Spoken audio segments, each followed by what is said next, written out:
Bonjour, madame, messieurs, bienvenue sur Equinox Télévision pour ce nouveau numéro, édition de ce 17 avril 2018. Il y a 10 ans, nous quittait, disparaissait Aimé Césaire, le chantre de la négritude qui nous a quittés. Souvenez-vous, le 17 avril 2008, à l'âge de 95 ans, lui qui a nourri la postérité de belles images, mais également de la bonne nourriture intellectuelle, surtout l'extrait d'un de ses poèmes, « J'habite une blessure sacrée, j'habite des ancêtres imaginaires, j'habite un vouloir obscur, j'habite un long silence, j'habite une soif irrémédiable ». Voilà un extrait parleur de ce qu'était Aimé Césaire, à qui on rend hommage ce jour sur le plateau du Zénith Equinox Télévision. Madame, Monsieur, comme chaque matin, on ne dérogera pas la règle qui veut que l'émission soit une cadence continue et perpétuelle de sujets qui se dessinent et s'enchaînent sur ce plateau. Avec vous également pour ce rendez-vous, Charlamel Bachou, je vous dis bonjour. Bonjour, monsieur Eric Fopoussi. Bonjour à monsieur Satenan Dominique. Bruce Lee, Africain. Messieurs, ne jouez pas avec les Camerounais et ne jouez pas à ce jeu. Pourquoi Jackie Chan, Gérard Depardieu et l'abbé Shaolin n'est pas venu au Cameroun? Pourquoi ne sont-ils pas venus? Première question. Deuxième question, comment comptez-vous rembourser l'argent des Camerounais que vous avez indûment perçu? Arrêtons de jouer à ce jeu. Les Camerounais ne sont plus cons. Dans tous les cas, un dossier en préparation. Il faut qu'on comprenne.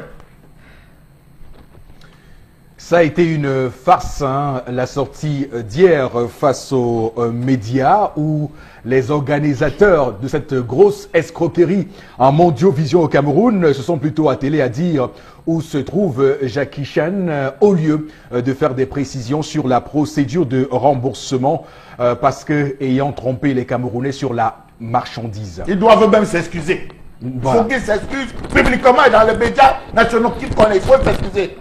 Et quand je vois des aînés dans ce métier qui s'adonnent également et qui se lient à cette entreprise malheureuse, je me dis que quelque chose n'a pas marché dans ce pays où être honnête est une denrée désormais très rare au final.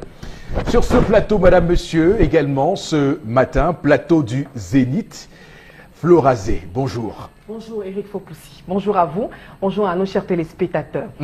Déjà en 2017, on a près de 50 décès enregistrés dans la région de l'Est, précisément dans un petit village appelé Longamali. On est à Bétaré, Oya. Près d'une cinquantaine de personnes qui ont perdu leur vie. Et maintenant, en 2018, on vit dans une sanction avec 4 entreprises qui sont en sommet de déguerpir, de quitter la région de l'Est Cameroun. Plutôt une bonne nouvelle comme quoi il n'est jamais trop tard. Florazé, est-ce que vous avez compris mon jeu de mots ce matin quand je vous introduisais? Je suis resté attentif à votre réaction. J'ai décodé vos mimiques faciales sans m'en rendre compte d'ailleurs. J'ai dit Florazé sur le Zénith. On pourrait dire Florazénith. Pourquoi pas? Voilà, merci. J'achète. Merci Eric Fopoussi. On va également saluer sur ce plateau ce matin Bengan. Bonjour et bienvenue. Bonjour Monsieur Fopoussi Negou, bonjour à vous chers téléspectateurs. Les morts ne sont pas morts. Aimé Césaire, chez Kantajo Mongo Betty, ils ne sont pas morts. Ils sont encore là. Et surtout, voilà les vrais intellectuels guetteurs d'avenir, éclaireurs de conscience. Non seulement la production intellectuelle était liée à l'engagement politique qui est proche des pauvres et de l'émancipation de l'homme noir et de l'homme tout court, toute la différence avec ce qu'on appelle l'intellectuel chez nous, c'est-à-dire ceux qui réfléchissent avec le ventre. L'intellect, c'est bien la tête pour faire émerger une population digne et digne d'être. Merci. Tout à fait. Et surtout des ouvrages qu'on pourrait recommander pour se rendre compte de la nourriture spirituelle produite et préparée par Aimé Césaire. Donc le cahier d'un retour au pays natal, mais également une tempête. Des recueils importants à lire pour comprendre le sens de l'engagement de ce grand monsieur à qui nous rendons hommage ce matin, ce poète martiniquais qui a été également homme politique, maire et député. Madame, monsieur, on va démarrer ce programme ce matin avec la première articulation. Il s'agit de l'histoire du jour et celle qui est chargée de driver, de conduire cette séquence de l'émission, c'est Tendance Cogne, la voyageuse. Bonjour. Si tu avais oublié la voyageuse, j'allais mourir, Eric. Tendance Cogne, la voyageuse, 15 ans à Paris, 20 ans à Londres, c'est moi. Les gens qui disent que Cogne n'a pas 35 ans en Europe. J'ai décidé de venir m'installer au pays, dans mon pays que j'aime bien. Très bien. Ce matin, je vais parler des femmes, des mamans qui cèdent aux caprices des enfants. Je ne sais pas si on peut appeler céder aux caprices des enfants. Les parents, les mamans qui changent tout avec leurs enfants. Les greffes. J'écris pour ne pas oublier. Très bien. Les greffes. Les perruques. Les rouges à lèvres. Les goumettes. Les vernis. Les sacs à main. Les chaussures. Etc. Il y a une femme qui a bavardé hier. Bon, elle a parlé hier jusqu'à lancer les mots qu'on ne lance pas. Que quand tu n'accouches pas, on t'appelle bordel. En accouchant même, tu n'es pas à l'abri des problèmes. C'est même quoi? C'est quelle malchance ça? C'est quelle sorcellerie ça? Mes enfants veulent même montrer quoi? Sa fille Belvira, de 18 ans, a pris son sac à main hier de couleur rose. Elle me dit qu'elle devait partir, qu'elle partait à un rendez-vous dans sa belle famille. Tu connais déjà que parfois, quand tu pars dans ta belle famille, Florent, il faut, tu veux être classe, qu'on sache que non, la femme, si c'est une femme à l'aise au foyer. Maman, elle dit qu'elle voulait partir. Elle entre dans sa chambre, le sac à main de couleur rose, elle ne voit pas. La ballerine de couleur rose, elle ne voit pas. Les boucles roses, elle ne voit pas. Et l'enfant a pris seulement ce qu'elle devait porter pour casser avec son sac. Elle appelle l'enfant que maman, parce qu'elle dit à Bepanda. Tu connais Bepanda Yon Yon? Bon, tu connais Bepanda Yon Yon? Elle a Bepanda Yon Yon en route même. Elle m'a appelé, je suis allée chez elle, elle me dit que je veux faire comment des enfants fantômes. Voilà le mot qui est sorti de sa bouche. Que j'ai les enfants fantômes ici à la maison. Quand je laisse un habit comme ça, prac, elles ont d'apporter. Et comme nos enfants grandissent vite aujourd'hui, tu vois un enfant de 17 ans qui est là, grande même plus que sa mère. Elle dit qu'elle a appelé sa fille que pardon. Elle a d'abord appelé sa deuxième fille que mon sac à main est où? La ballerine est où? Les boucles. Sa deuxième fille a dit que maman Belvira a apporté. Elle appelle Belvira que maman, tu es où? Sa fille lui a dit qu'elle a Bonabéry. Et du coup, ça a fauché son programme. Elle l'a bavardé, parlé jusqu'à. J'ai dit qu'elle ne peut pas laisser. Je ne peux pas laisser cette affaire parce que je ne décide plus de moi. Les téléspectateurs me coûtent trop cher. Et leur avis compte en bon français. Est-ce qu'on doit s'échanger les choses avec nos enfants? Entre parenthèses, je prends les exemples. Les habits, les perruques, les vernis, les chaussures et les sacs à main. Voilà une femme que son rendez-vous a échoué parce qu'elle a accouché. Et puis elle a même fini en disant que maman, ma mère disait souvent que quand on accouche, on ne mange plus. J'en ai terminé, Eric. Très bien. On doit s'échanger les choses avec nos enfants. Si oui, pourquoi? Est-ce que c'est d'abord normal? Point d'interrogation. Je m'arrête là. C'est une question importante que nous mettons sur la table du débat ce matin parce que on doit bien se demander quel est le symbole pour un enfant de prendre des choses appartenant à son parent, de prendre des éléments appartenant à son parent. C'est quoi le symbole? Si on se retrouve et si on met en perspective la question de la succession et de l'héritage et du legs, c'est qu'un parent laisse à son enfant une fois décédé. Est-ce qu'on peut rapprocher ces deux éléments-là de ce cas précis des enfants qui ont l'habitude de porter les choses de leur maman? Ou simplement le symbole, c'est une question d'amour, d'harmonie dans la famille que les parents souhaitent faire prospérer avec leurs enfants en leur acceptant, en leur accordant d'ailleurs le droit de prendre ce qui leur appartient. Donc c'est une question importante, l'harmonie dans la famille, mais également la question de l'héritage du legs, de ce qui appartient aux parents. Je commence par vous, Warren Bengan, parce que cette question-là, évidemment, c'est une question que vous traitez au quotidien. D'abord la question, le rapport qu'on pourrait faire avec l'héritage, la succession, le legs d'un parent à son enfant, mais également la propriété. Ce qui appartient au papa, est-ce forcément, appartient-il forcément à l'enfant?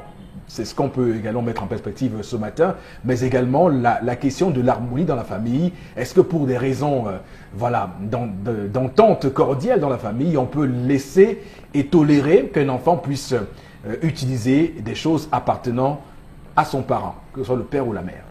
Non, si nous accordons la même signification aux mots que nous utilisons, quand vous dites léguer, ça veut dire que vous avez cédé. Oui. Ça ne vous appartient plus. Vous avez donné à quelqu'un d'autre la possibilité d'en jouir.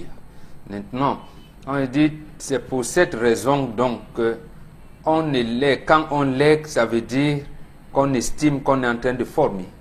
Que les gens, ils veulent prendre ta place et progressivement. Donc, en fait, ce que vous appelez legs ou l'héritage, comme vous avez dit, les successions, nous, on commençait à prendre le legs et la succession aux enfants, aux garçons à partir de 10 ans et aux filles, notamment à partir de 13-14 ans. À ce moment-là, la femme, parce que l'histoire concerne la fille, la maman lui apprend à gérer ses affaires. Gérer ses affaires, ça veut dire quoi? Ça veut dire que tu commences à grandir, voici ce qu'il te faudra avoir à côté de toi. Tu as déjà les seins et à un moment donné, tu auras tes menstrues, voilà. À un moment donné, à une étape de ta vie, tu es appelé à aller en mariage, comme semble être le cas. Quand vous allez à la belle famille, comment on y va?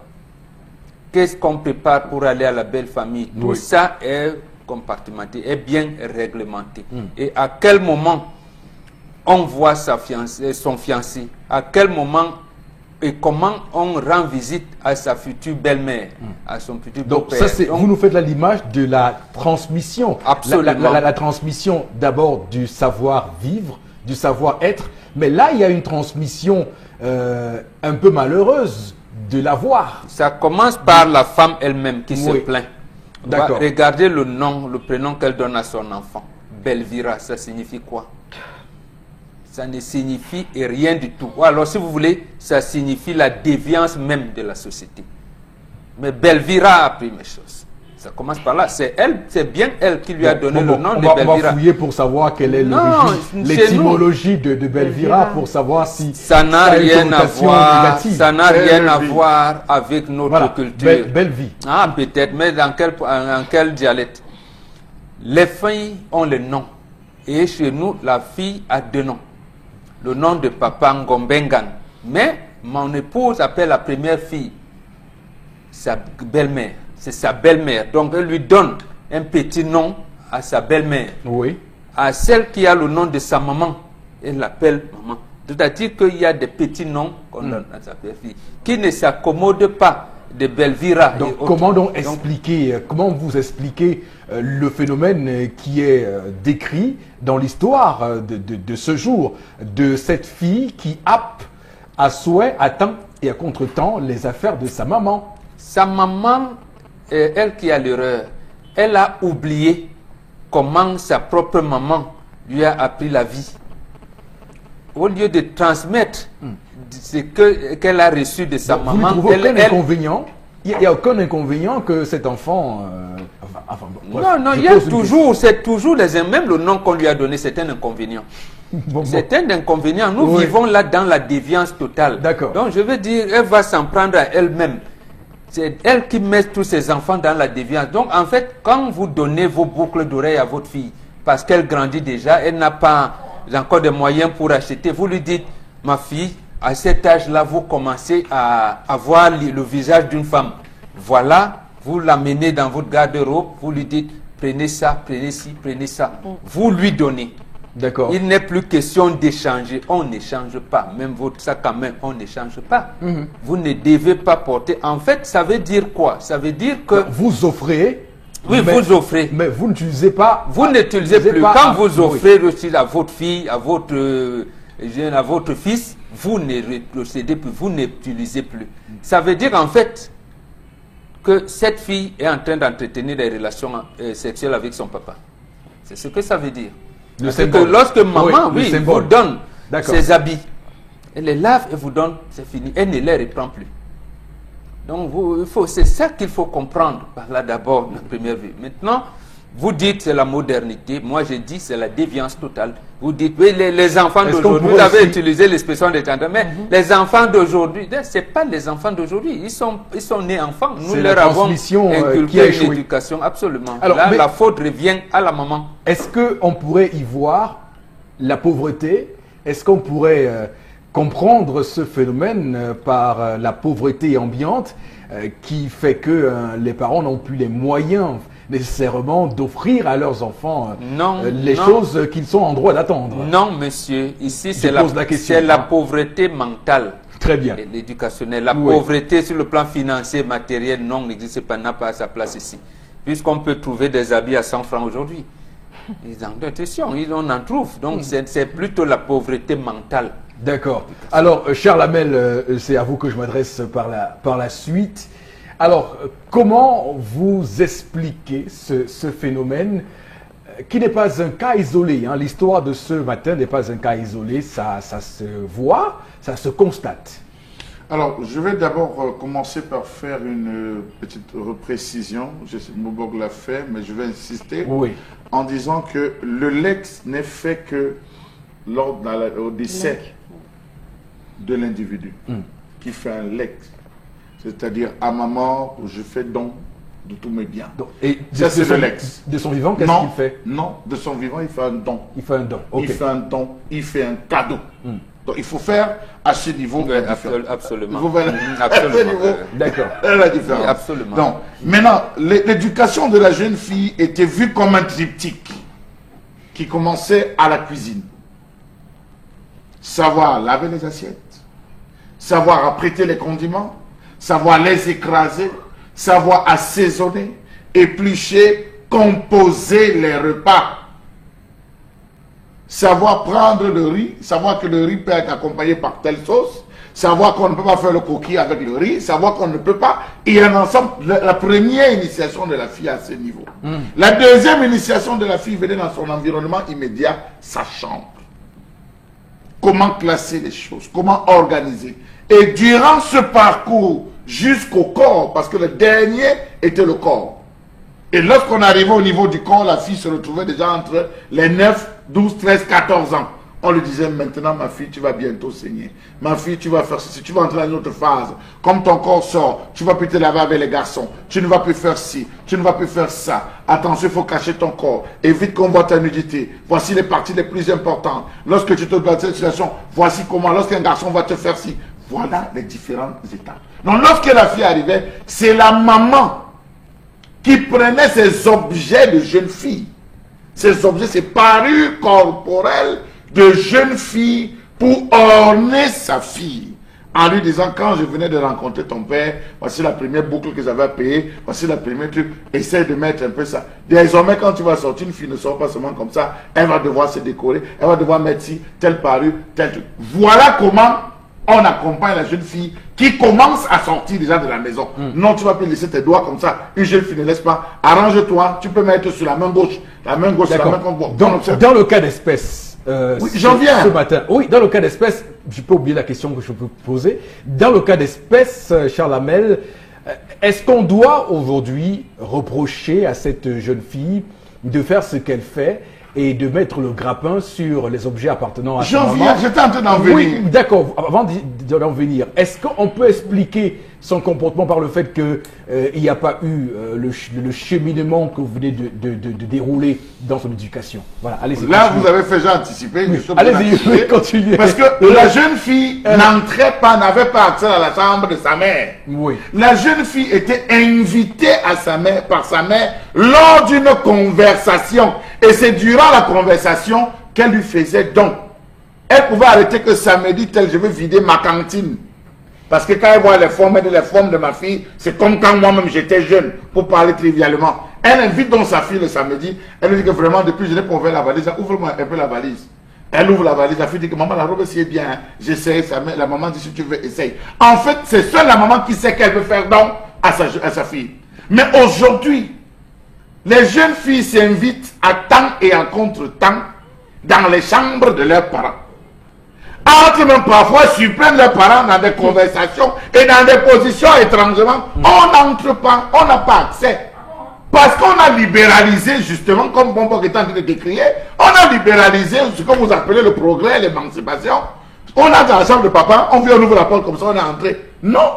Mais il y avait tout un rituel. Mais cher Lamès, c'est parce que quelle fille on parle? Parce que il y a des jeunes... la jeune fille d'aujourd'hui. Non, il y a des jeunes filles qui n'ont pas besoin de ça, qui entretiennent des relations avec des hommes qui ont un nombre non, permettez-moi de vous dire de niveau financier et qui les prennent en charge. Je suis en train de dire, on parle d'une jeune fille qui prend les choses de ses parents. Je dis que c'est une fille qui entre dans la chambre de son père comme si elle allait à la cuisine. Tout à fait. Elle allait à la cuisine. Oui. Mais savez-vous que dans la tradition, la fille qui connaissait l'homme ne pouvait plus s'asseoir sur le même banc que sa mère. S'asseoir sur le même banc que sa mère, c'est partager, comme Bobo vous l'a dit, le même mari. Vous, d'office, vous avez déjà couché le même homme. Vous ne pouvez pas traverser de même pour le garçon, traverser les jambes de sa mère. Traverser les jambes de votre maman, vous voulez dire que vous avez couché avec votre mère. Donc, beaucoup de choses ont été abandonnées, ont été rejetées. C'est la mondialisation qui veut qu'aujourd'hui, maman assise en bas, va dans la chambre, tu vas dans tu vois tel panier, tu vas dans le panier, là, tu vas voir, et à l'argent, tu récupères. Apporte-moi tel bout. La fille qui va se servir. Donc, il y a eu délitement, comme Bobo le dit tous les jours ici, du non-respect de nos valeurs, un abandon. Et c'est ça qui fait en sorte que les jeunes filles se retrouvent aujourd'hui à prendre les choses de leurs parents inconsciemment et que les parents inconsciemment ne ramènent pas les enfants en ordre en disant quand tu prends ceci, tu es déjà en train de souhaiter ma mort. Parce que c'est en fait ça. C'est en fait ça. La jeune fille qui commence à porter les choses de sa mère souhaite déjà sa mort parce qu'elle veut se les approprier comme son héritage. Donc c'est votre QFD de ce matin, c'est important. Je ne suis pas loin de ce qu'a dit Mbambo. C'est très important. De l'eau. Non, chaque matin, et il faut dire que je donne d'ailleurs le processus de traitement des sujets. Il y a d'abord le CQFD de tout ce qu'on fait ici, c'est qu'il faut décrypter de l'histoire, et ensuite on entre dans le cas précis pour en déceler ce qu'on peut faire de solutions. Alors, Florazé, tout à l'heure j'évoquais ici, c'est de quelle fille on parle? La fille du XXIe siècle, parce que dans ces filles-là, on doit faire la différence entre celles qui sont très vite, mais alors de manière précoce, très indépendante, et qui ne demandent plus rien des parents, et les parents qui laissent faire, parce que j'ai toujours été quand même choqué par des parents qui laissent faire leurs enfants, qui rentrent à la maison avec un téléphone, je ne sais pas, d'une marque extraordinaire. Ils savent très bien qu'eux-mêmes, ils ne peuvent pas s'offrir ce téléphone-là, mais ils acceptent que l'enfant ait ce type de téléphone. Mais également des greffes, des habits, tout ce qu'on peut imaginer. Donc on a visiblement une fille qui n'est pas dans ce registre, qui est beaucoup plus dans, elle veut recevoir de sa maman, de ses parents, ce qu'ils ont vécu et ce qu'ils ont eu. Florazé. Je suis d'accord avec vous par rapport à... En fait, je crois que c'est la question principale de l'histoire du jour. De quelle fille s'agit-il? Elle a quel âge? 18 ans. Elle vit dans quel environnement? A-t-elle un père? Vit-elle avec sa mère? Est-ce que c'est une maman célibataire? Est-ce qu'il y a un homme dans la maison? Est-ce qu'elle a des frères? Est-ce qu'elle a des sœurs? Tout ça compte, l'environnement compte. Je suis d'accord avec ce que Maman Kesha Lamélon dit. Parce que j'estime que même au-delà du dialogue, le parent reste le parent, l'enfant reste l'enfant. Et maintenant, même dans le legs, le don, etc., l'enfant respecte ça. Maintenant, quand vous avez ce type d'histoire où la jeune fille prend la ballerine, ça veut dire qu'à un moment donné, maman avait laissé faire. Donc ici, la maman ne peut s'en prendre qu'à elle-même. Donc, elle n'a pas à faire un débat, à crier et tout pour alerter les tendances et autres. Parce que justement, les parents ont fui leurs responsabilités. Je reviens pour dire que là, on a affaire à une fille qui peut-être à l'extérieur se fait déjà courtiser, a besoin peut-être de s'embellir à un moment donné, enfin, qui fait beaucoup plus attention à l'apparence physique. Quelle classe fait-elle? Était déjà au supérieur, était encore au secondaire, etc. Donc, je dis qu'à un moment donné, nous avons été ados. Non, mais on a été... Florazé, parce que je reste concentré sur la question de la jeune fille dont on parle aujourd'hui, parce que vous dites qu'à 18 ans, une jeune fille, c'est qu'elle recherche c'est de se voir, de montrer sa beauté, Bien de montrer sûr. ses atouts, Oui. De montrer aussi qu'elle peut supporter une ballerine, qu'elle peut Bien avoir sûr, un sac à Eric main, Fopoussi. qu'elle peut avoir un sac à main de marque. Tout à fait. Oui. Parce qu'elle est en train de se découvrir. Hein, il y a de la... Chalamel l'a dit. Hein, elle se découvre. Elle observe son corps. On lui dit qu'elle est belle à l'extérieur. Et donc, c'est quoi, en ce moment-là, quelle est l'attitude de la maman face à ces désirs, ces désiderata de ça? Charles Amel l'a dit, oui. Oui, La jeune fille à ce moment, se regarde comment ses cheveux, si ses cheveux sont propres ou pas. Elle a besoin de quel type de coiffure, quel type de tresse, comment doit-elle se vêtir? Oui, et le plus souvent, elle se pose ces questions elle-même et les réponses, elle se les donne à elle-même. Parce que justement, il n'y a pas ce dialogue entre les parents. Il n'y a pas ce dialogue. Et vous savez, la présence masculine au sein de la maison, je veux dire que le chef de famille aussi est très important. Moi, j'ai l'impression que là, on a affaire à une maman qui vit seule avec sa fille et puis de temps en temps, peut-être parce que à un moment donné, sur le plan financier et autres, quand la jeune fille a envie de se faire plaisir, on cause avec maman et puis on se fait un certain nombre de choses. Non. Encore que au-delà, ça peut être mauvais, hein. Ça peut pas être mauvais à un moment donné de prendre un sac à main de maman et puis bien après quand maman constate ça et puis on fait don. Donc je dis non, le moment et puis on lui fait don après. Non, Florazé, ne vous contredisez pas parce que... Non, je veux dire non, et puis après on lui fait don, parce qu'on constate que... Non, parce qu'on constate qu'en fait on a échoué. La jeune fille à un moment donné a besoin d'un sac à main, elle a besoin d'aller au salon de coiffure et tout. Donc vous parents ne lui dites pas la question. Mais vous n'avez pas là des bois... Doit-elle donc s'imposer ce qu'elle veut? C'est là toute la question de l'éducation aujourd'hui. Est-ce que les enfants doivent être aujourd'hui érigés en rois et reines des familles, de telle sorte qu'on suive ce qu'ils veulent? Non, c'est pas ça en fait. Roi et reine dans le sens où les parents sont occupés à faire autre chose qu'à regarder, à s'occuper de l'éducation des enfants. Non, attends, à un moment donné, maintenant, la jeune fille, oui, parce qu'elle veut répondre à ses propres questions. Mais elle n'a pas interlocuteur, elle n'a personne avec qui communiquer, Eric Fopoussi. Donc, à un moment donné, elle entre dedans et elle attend justement qu'il y ait une pression. La maman n'est pas en colère du fait que la fille ait transgressé les règles traditionnelles. Elle est juste en colère parce qu'elle a pris le sac avec lequel elle voulait sortir. C'est ça le problème en fait. Oui, non, en même temps. En même temps. C'est ça. Oui, absolument. Elle n'a donc pas à se plaindre.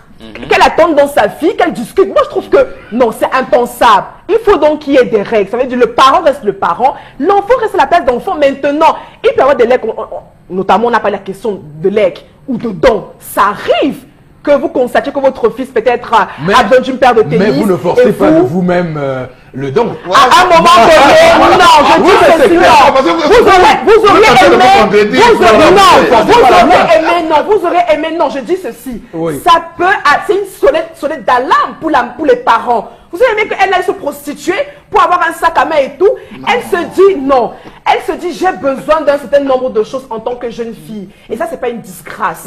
Donc maintenant, je le fais peut-être avec maman, peut-être parce que je m'entends très bien avec elle. Il y a un certain dialogue. Mais ce dialogue n'est pas poussé sur toutes les questions liées à la jeune fille. À un moment donné, elle se dit ok, d'accord. Bon, je peux quand même essayer. Et puis après, j'en parlerai avec maman. En tout cas, c'est un phénomène qui n'est pas né d'aujourd'hui, qui est né, on va le dire, depuis 3 décennies au Cameroun, où on voyait des enfants faire le verret. Donc vous allez prêter, c'est pas une chaussure à une amie. Alors tendance, comment tu vois cette histoire? Oui.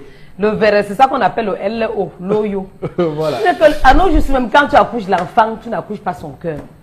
Et les enfants d'aujourd'hui connaissent ce que nous-mêmes parents, on ne connaît pas. Une fille de 18 ans. Moi, à 18 ans, je ne savais pas si c'était fille ou garçon. Je ne mens pas. Quand on disait, je te dis, Flora, quand on disait que tu es garçon ou tu es fille, je disais seulement que je suis garçon. Je ne distinguais pas mon sexe. À nos jours, si les enfants, chacun fait ce qu'il veut, chacun. Mais quand même, il s'agit de nos enfants. De nos 9 mois de grossesse. Il ne faut pas qu'on le frustre. Moi, je peux donner mes choses aux enfants. Je peux donner l'accord à ma fille de toucher à mes habits, à mes rouges à lèvres, mais pas tous les habits. Il y a les habits qu'on ne touche pas. Un peu comme les sacs à main qu'on ne doit pas toucher. Et quand je donne, je te dis, maman, comme tu vois là, dès que tu finis, tu reviens déposer en bon état. Ce n'est pas que tu me surprends, tu viens voler. Et les enfants prennent en cachette comme ça peut-être parce que ces enfants-là sont frustrés. Les parents doivent dialoguer avec les enfants. Leur dit même que bébé, moi qui suis ta mère, quand tu prends ma chose comme ça, je laisse. C'est parce qu'il ne veut pas que demain ou après-demain, qu'un homme t'appelle dans le couloir pour dire, je vais t'acheter ci, je vais t'acheter ça. Mon habit que tu as pris là, c'est la sueur de mon front. Si je veux, je te laisse avec. Si je vois encore, ça me plaît, je reporte. Parce que c'est qu'il y a les femmes qui vont dire que qui? Mon enfant a touché ma chose. Parfois, on sert de caprice de nos enfants, oui. Il y a des moments où tu rentres du marché. Avec un habit que tu viens d'acheter, fleur à l'enfant, l'enfant dit que, eh, maman, c'est joli jusqu'à, elle pas mesuré. Tu dis une fois que, pas, laisse-moi tranquille. Et après, toi, tu veux tout l'habit là, tu reprends, tu portes. On se connaît entre nous. Donc, mon enfant, je dois lui dire que si je suis là, et que Dieu me donne encore le souffle, pour t'envoyer à l'école, va à l'école, demain tu vas avoir l'argent, acheter ta part. Mais comme tu aimes ça, prends. Ça me plaît aussi, je reprends souvent. Je veux souvent faire mes sorties. Mais il y a habits, il y a des choses que tu ne dois pas toucher. Tendance, ma fille. Parce que je t'aime au nom de l'amour et parce que je suis une femme sensible. C'est justement, sensible, non, c'est justement ce qu'il ne faut pas faire. Être sensible à ces moments, ça veut dire que vous dites, je vais envoyer mes enfants à la déroute. À la déroute. Vous avez acheté votre habit, c'est pour vous. Elle en a besoin, vous lui dites, ma fille, attendez, achetez. Maintenant, si vous voulez, vous lui donnez, mais vous ne pouvez pas échanger. Non, non, par contre, on peut donner après, on veut encore. Non, vous ne faites pas ça. Moi, souvent, quand je donne après, ça me plaît. C'est une déviance terrible. Même, monsieur Fopos a posé un problème. Dans les familles que vous appelez aristocratiques ou bourgeoises, le procédé était le même. Le même. Vous avez plus d'avoir à la maison. C'est justement à ce niveau que le regard était beaucoup plus poignant pour la maman à travers ses filles. Il lui dit, ma fille, à partir de ce moment, tu seras sollicitée par des garçons. Voilà comment tu vois comment tu tel bijou, ceci. Et c'est là où les règles de tenue publique étaient beaucoup plus rigoureuses encore. Et là où vous appelez, oui, aujourd'hui, vraiment, les conditions matérielles, non. Non, mais je voulais ajouter 5 petites minutes en disant que... Non, 5 quoi? Oh là là, Charlamagne. 5 minutes. Nous avons, c'est un lapsus, pardonnez-moi. Nous avons des enfants, garçons aujourd'hui qui se retrouvent à voler les voitures de papa. Oui. Ils vont commettre des accidents, des meurtres. Nous avons des enfants qui volent les montres de papa à la maison, des garçons qui volent les parfums de papa et tout et consorts. Vous oubliez comme Mbobok dit, ça amène l'enfant à la déroute. Il ne connaît pas le prix d'un parfum, il n'en mesure même pas l'importance. C'est ça le véritable problème. L'importance. Et dans les rituels traditionnels, il y a un moment lorsque le défunt, le trépassé, lorsqu'on vient enterrer, d'inhumer le trépassé, qu'est-ce qu'on fait? On ouvre la chambre. On ouvre la porte, on sort les vêtements du trépassé et on procède au partage jusqu'à l'arrestation du successeur. Alors, lorsqu'on commence aujourd'hui à tout laisser aux enfants, à la fin, qui restera-t-il? Voilà. Et c'est la raison pour laquelle je disais, legs et donc, que faut-il faire comme rapport entre tout cela? Parce que si on commence à tout donner, qu'est-ce qu'on va léguer? Voilà. Voilà le moment. Florazé, quelques messages. Quel que soit le premier, Makepem Nsoke, on a donc cette de bienvenue qui réagit, le tout premier SMS. Cette femme, quel que soit l'acte commis, reste protégée par les enfants. Alors, elle devrait encadrer l'enfant. Ne finit jamais vu que le monsieur trouve également une chambre à cette femme en dehors de son domicile, et puis qu'elle reste, je crois la jeune fille, qu'elle reste là, et on pourra également, j'arrive pas à comprendre le message. C'est vous qui l'avez induit en erreur, puisque vous avez dit que c'est pour un garçon, pour la main sale, donc c'est par rapport à ça qu'il réagit. On ne sait pas quel âge la gamine a, en tout cas. 18 ans. Elle est déjà majeure. Cette fille est sur la bonne voie. Déjà, elle prend sa maman comme un exemple, au point de vue vestimentaire. Ça vaudrait mieux avoir une bonne maman, par exemple, au lieu de la mondialisation. C'est ça. Voilà. Pour moi, le dialogue est nécessaire, mais le respect des enfants envers les parents est obligatoire. C'est Didier Dongusso qui réagit. Une autre réaction ce matin, le respect. La jeune fille devrait respecter sa maman. Déjà, quand on porte le vêtement de sa mère, c'est le non-respect. La mère donne le vêtement à sa fille et non le prêt. Voilà. Non, on verrait. Il faut peut-être comprendre ce que vous appelez respect. Quand on dit respect des parents, oui, des enfants envers les parents, tout le monde le sait. Mais lorsque vous dites à votre fille de 6 ans, s'il te plaît, donne-moi de l'eau à boire, qui respecte qui à ce moment-là? Et il y en a des parents qui vous disent, oui, mais on commence à apprendre non, à cet âge-là, comme dit ça la mère souvent, l'enfant est un esclave. Vous lui dites, donne-moi de l'eau à boire, va laver les assiettes, lave tes vêtements.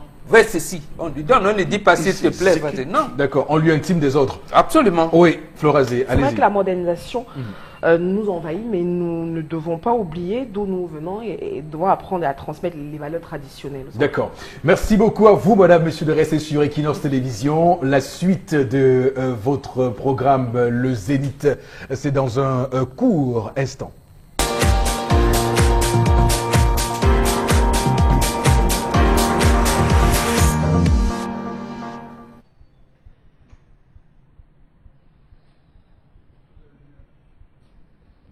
Je m'interroge ce jour sur la question du nationalisme au Cameroun. Sommes-nous, Camerounais, tous nationalistes?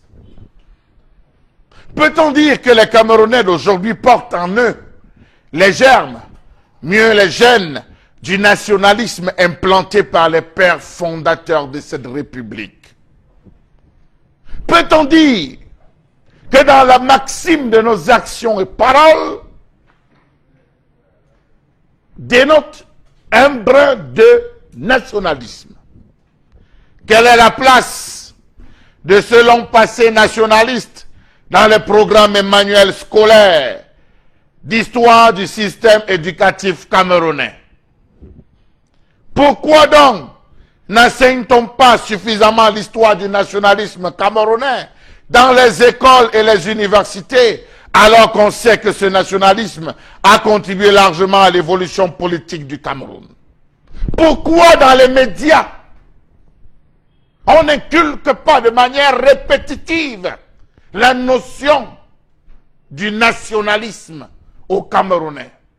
Pourquoi dans l'ensemble des publicités, dans l'ensemble des affiches, dans l'ensemble des monuments, dans l'ensemble des stèles, on n'accorde pas une priorité au nationalisme? Comment peut-on vouloir faire des jeunes Camerounais des patriotes tout en leur cachant la vie des Camerounais qui ont posé des actes patriotiques en luttant pour l'indépendance de leur pays? Comment comprendre le fait que la notion du nationalisme camerounais soit largement dévalorisée dans les programmes et manuels scolaires ou manuels d'histoire du système éducatif camerounais? Comment comprendre cette léthargie qui semble s'être emparée de tous les Camerounais pour ce qui est des questions nationales? Comment comprendre qu'à ce jour, le Cameroun soit le seul pays dont la guerre reste aujourd'hui cachée, méconnue, mal connue et même inconnue par tous? Posez la question à un jeune de 35 ans, qu'est-ce qui s'est passé au Cameroun pendant le maquis, ne vous dira rien. Comment est-ce que Max Bardet s'est retrouvé à arroser toute une région avec le napalm, lui qui venait du Vietnam, et il vous dira qu'il n'en sait rien. Comment comprendre qu'on tient absolument à tenir caché aux Camerounais que la guerre d'indépendance du Cameroun a duré 16 ans et a causé plusieurs centaines de milliers de morts chez les populations camerounaises? Comment comprendre que la guerre d'indépendance du Cameroun fut évacuée de la mémoire collective camerounaise? Comment comprendre que même l'ouvrage d'Yves Benoît, Massacres coloniaux, paru en 2005, consacré à l'étude des atrocités humaines commises par la France dans ses anciens territoires, ne cite pas le cas du Cameroun? Comment comprendre le fait que la plupart des productions, ouvrages, documentaires des chercheurs présentent toujours la décolonisation de l'Afrique noire francophone comme ayant été pacifique, sans préciser l'exception du Cameroun? Qu'est-ce qui explique le fait que le Cameroun n'ait connu que 2 programmes d'histoire dans l'enseignement secondaire général? 2. les programmes scolaires des indépendances aujourd'hui, 2 programmes d'histoire.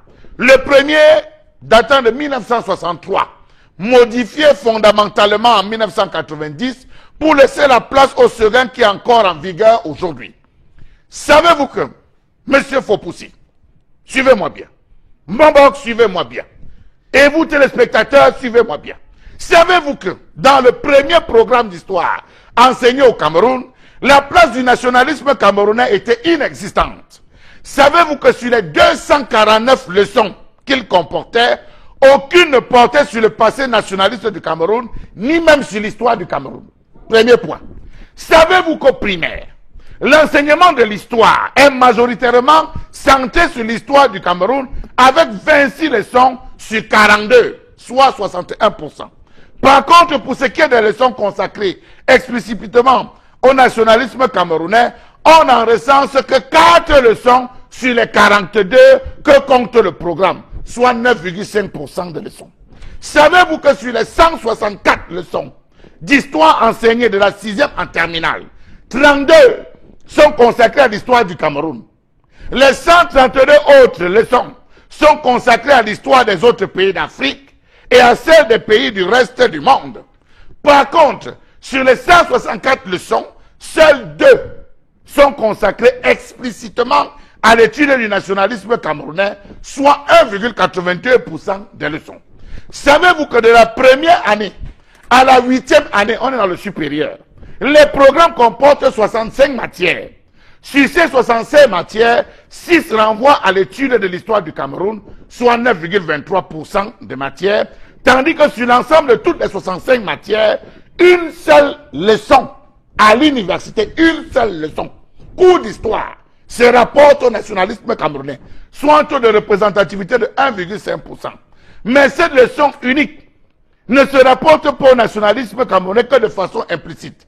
Elle est en effet intitulée, 2 points, la décolonisation du Cameroun. Ce qui est vague, car on peut seulement s'opposer ou supposer que la lutte des nationalismes pour les nationalistes pour la décolonisation du Cameroun et la longue guerre qu'elle a entraînée pour être abordée par l'enseignant. Pour tout dire, sachez qu'au Cameroun, les programmes d'histoire sont encore extravertis. Autrement dit, on enseigne plus l'histoire des autres pays que celle du Cameroun. La place du nationalisme camerounais dans ces programmes est très marginale d'un point de vue quantitatif. Plus on évolue dans le parcours scolaire du primaire au supérieur, moins le nationalisme camerounais est présent dans le programme. Conséquence, nous avons des individus troglodytes qui ne maîtrisent rien de leur histoire. Si nous avions été en assemblée générale, je vous aurais applaudi, Charles Hamel. Merci. Non, nous ne sommes pas en assemblée générale. Nous Non, sommes je bien m'applaudis. sur un plateau de télévision très sérieux. On va donc évoquer un sujet sérieux. Et d'ailleurs, sur cette question, il y a un livre, un ouvrage de Daniel Abois, lui qui est enseignant à l'université de Yaoundé 1. Un livre quand même qui montre bien que le Cameroun est le seul pays d'Afrique noire, francophone, hein, Afrique noire, à avoir arraché son indépendance. Et ce livre-là, ce chef-d'œuvre, que dis-je, ce joyau pour l'intellect, c'est bien, est bien titré Cameroun, histoire de nationalisme. 1884-1961, signé Daniel Abois. Donc il parle et il rentre dans les confins, dans les origines, parce que beaucoup considèrent la période de la naissance du syndicalisme en 45 et puis de l'UPC en 48, mais il y a également avant ça, dès 1884, rappelons que les Douala ont été les premiers à porter cette conscience nationale grâce l'un d'eux, d'ailleurs l'un des plus célèbres, c'est bien Rudolf Douala Mangabel, comme vous le savez, pendu en août 1914. Donc le Cameroun est un peuple qui a, les Camerounais sont un peuple qui ont dans leur gène donc cette conscience nationaliste. Alors on va, Bengan, avec vous, comprendre pourquoi cette histoire-là reste, on va dire, enfouie, cachée, comme si on ne voulait pas que tout le monde le sache. Non, parce que la France, qui reste encore dominante dans notre pays, ne voudrait pas qu'on ouvre une page sombre de son histoire. C'est tout. C'est ça la seule explication. Oui. Et vous allez voir les intellectuels qui vont vous dire nous sommes indépendants. On n'est pas indépendants. On ne l'est pas. Nous n'avons pas encore acquis notre souveraineté. Ce n'est pas parce que vous avez un drapeau. D'abord, nous n'avons même pas un hymne national, nous en avons 2. Donc, les coopérants français, ils sont encore là jusqu'aujourd'hui. Donc, ils mettent en place des stratégies pour que l'on ne sache pas. Mais on va aussi dire que y a depuis lors des choses qui sont faites pour qu'elles soient sues, pour que l'histoire se sache. Non, aucune. Aucune. La dernière apparition publique des 2 présidents français et camerounais de l'époque en juillet 2015, François Hollande et Biya, président Biya, Hollande a dit qu'il allait ouvrir les archives, il ne l'a pas fait. On a ouvert quelques archives qu'on a mis à la disposition des chercheurs, mais Oui. on ne l'a pas La fait. déclassification. On ne l'a pas fait, Oui. malheureusement. Donc, si on l'avait fait avec ce que Charles Hamel recommande là, avec raison d'ailleurs, pour qu'on mette dans les programmes scolaires, là, les sociologues, les historiens auraient pu faire un certain nombre de recherches pour qu'on mette dans les programmes scolaires l'histoire de notre pays. Mais c'est fait exprès. Donc, vous voulez dire que ce qui est dit jusqu'à présent n'a aucun fondement. On devrait attendre pour compléter ce qu'on sait déjà de cette lutte nationaliste depuis l'UPC et tout ce qui est raconté par rapport au combat mené par les Paul Momo, par les Singap Martin, par les Moumier et Oumyobé, tous ces gens qui ont combattu, ces héros-là. On devrait aujourd'hui attendre qu'on déclassifie ces archives avant de justement, corroborer toutes les... Dans votre question, il y a versions. justement cette confusion que souhaite le chef de l'État camerounais, le président Biya. Oui. Dans cette confusion et dans cette loi 91/022 du 16 décembre 1991 portant réhabilitation de certaines figures de l'histoire du Cameroun. Vous savez, justement parce que beaucoup comme vous, avec raison, comme ils pensaient qu'on parlait de Oumotu, ils ont déjà mis héros. La loi ne parle pas de héros, parle de réhabilitation de certaines figures de l'histoire. Et pire encore, comment on peut réhabiliter au même moment le bourreau et la victime? En quoi le président Ahidjo est-il une figure emblématique de notre histoire? Il a été le premier président du pays, c'est vrai, mais c'est un dictateur.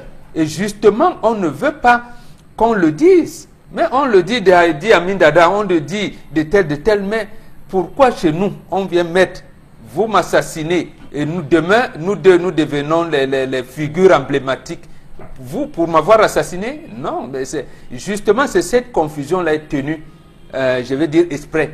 L'autre chose fondamentale, et là je souhaite que les candidats à l'élection présidentielle s'y penchent, notamment, qu'est venu faire François Fillon, premier ministre français au Cameroun le 20 mai 2009.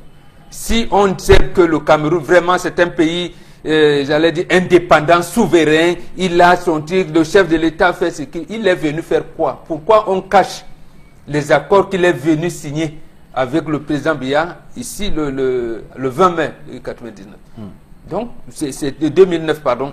Donc, c'est ça, le Cameroun n'est pas indépendant. D'accord. Donc, on peut être d'accord que des documents restent à déclassifier pour qu'on corrobore et harmonise toutes les versions qui sont racontées sur l'histoire du Cameroun, du moins la conscience nationaliste des Camerounais. Mais on doit aujourd'hui reconnaître, bon, bien avec vous, que le Cameroun a toujours eu les gènes d'un pays où ses fils et ses filles se sont battus. Là-dessus, il n'y a pas de, absolument. Il y a pas de polémique. Justement, c'est ça donc. Vous allez vous rendre compte que la France fait une enquête en 99.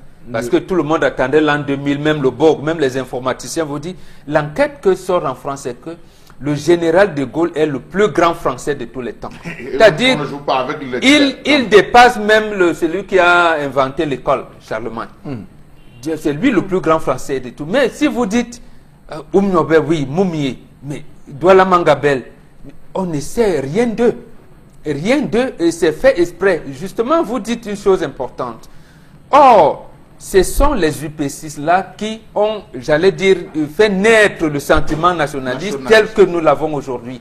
Et ils ont transmis ça partout, en Algérie, en Afrique du Sud, au Mozambique, en Angola, en RDC, en République démocratique du Congo, les Zaïre, partout dans notre pays, y compris en Égypte. Vous vous rendez compte que Moumié, président de l'UPC, interdit au Cameroun depuis 1955, Cameroun français, et depuis 1957, Cameroun anglophone, il présidait des réunions de chefs d'État auxquelles assistait le président Tito de Yougoslavie, Nasser de l'Égypte, Sékou Touré, beaucoup de présidents, même le premier ministre indien. Il présidait le mouvement des non-alignés en tant que président d'un parti interdit dans son pays. Mais lui, on le prenait comme un chef d'État. Donc, Bobo, on doit dire aussi que le rêve, l'idéal que cherchait l'UPC a été dévoyé, a été trahi. Alors, on parle de deux, précisément, aspects de cet idéal-là qui sont très importants. L'indépendance du Cameroun, du moins la première indépendance du Cameroun, celle qu'elle souhaitait avoir, l'UPC en étant elle-même aux affaires. Et ensuite, la réunification, qui était déjà une revendication de l'UPC bien avant que ça se passe comme ça s'est passé sous tutelle de l'ONU. Parce que, comme vous le savez, cette réunification a été mal menée parce que la partie nord de l'espace sous le joug de l'Angleterre a été rattachée au Nigeria, ce qui pour l'UPC a été également un problème. Est-ce que l'UPC ayant réussi son coup, cette réunification aurait été beaucoup plus aisée? Absolument. Regardez bien l'attitude de l'Organisation des Nations Unies.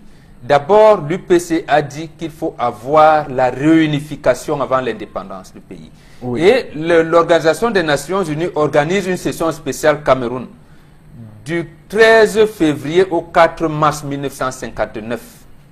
Et là, je vous dis encore, Kosciusko Morizet, parce qu'il faut citer les noms, nous sommes à l'histoire, qui représente la France là-bas, refuse à Moumié, qui conduit la délégation du Cameroun, de rencontrer son frère Aïdjo même dans les coulisses, là où ça se dessine.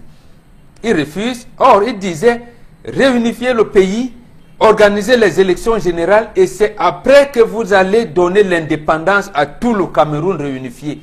Vous allez créer un incident que vous serez incapable de régler dans l'avenir. Il parlait là, oui, en 1959. Nous sommes en 2018. Et le problème est là. Crise anglophone. Le problème est là. Et ce Kosciusko Morizet, sa femme, on me dit que non, sa fille, apparemment, il est... Nathalie Kosciusko Morizet. Voilà. Mais vous regardez... Elle est grande conseillère à Paris. Regardez comment ce que vous appelez communauté internationale nous met dans les problèmes. Et justement, c'est ce que avait dit dès le départ en 1948. C'est-à-dire que le Cameroun, qui n'est pas sous tutelle de la France ni de l'Angleterre, est sous tutelle des Nations Unies. Oui. Mais on permet qu'on mette un bout de phrase pour le compte de la France qui dit « Elle l'administrera comme partie intégrante du territoire français ». Là où on m'a dit « Mais cette phrase-là contredit même les accords de tutelle ». Et il s'est mis en avant jusqu'à perdre sa vie. Donc oui. En fait, aujourd'hui, l'UPCisme... Double trahison. Bon, au-delà de ceux qui militent, je veux dire tous les Camerounais qui se sentent avec ce sentiment-là, devrait s'organiser parce que lui-même a dit lutte unie sur tous les fronts. Donc vous n'êtes pas obligé d'avoir même un quartier de l'UPC.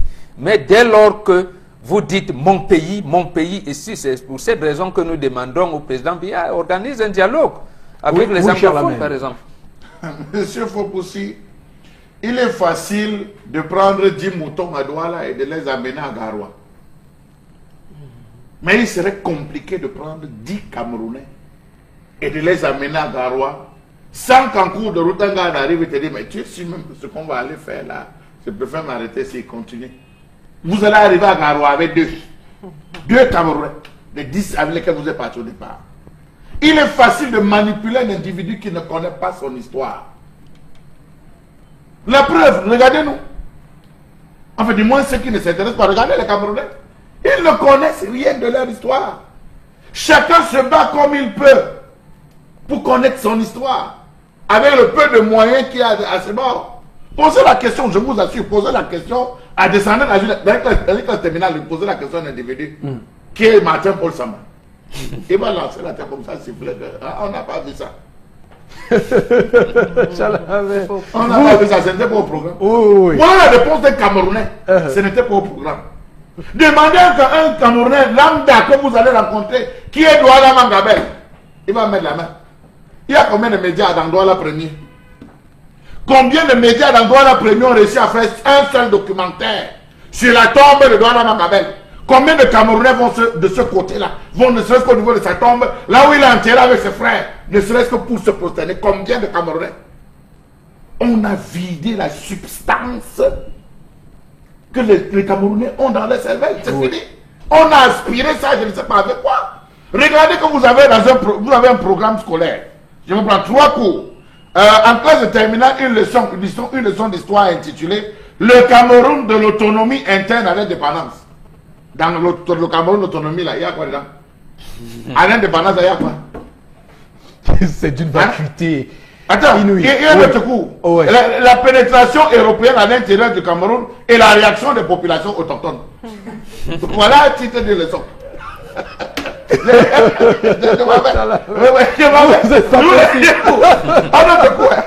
Les conquêtes et les résistances au Cameroun. Vous parlez de qui là-bas? Tchankay Tchèque. Dans la 6e en terminale, on a 132 leçons qui parlent des autres pays. 132. Et 2 seuls. Boudron devrait consacrer chaque cours pour chaque figure de l'histoire du Cameroun. Je pense surtout à ce pays maméliqué où l'UPC n'est plus très ancré et pourtant c'est là-bas qu'on a connu un plus lourd tribut de cette guerre pour l'indépendance. D'ailleurs, à toutes ces femmes maméliquées qui manifestaient toutes nues devant des soldats médusés et qui se faisaient ensuite arrêter. Oui. Justement, il a parlé du napalm. Ça veut dire que c'est déjà des crimes qui ne sont pas classifiés. C'est-à-dire que même maintenant, le peuple camerounais peut porter plainte contre la France pour génocide par rapport à ces napalm qu'on a versé dans le pays bamléké. Voilà, tout à fait. Et c'est désolant parce que l'UPC n'y est plus très ancré. C'est d'ailleurs surprenant. Madame, Monsieur, on vous revient dans un court instant. Restez avec nous.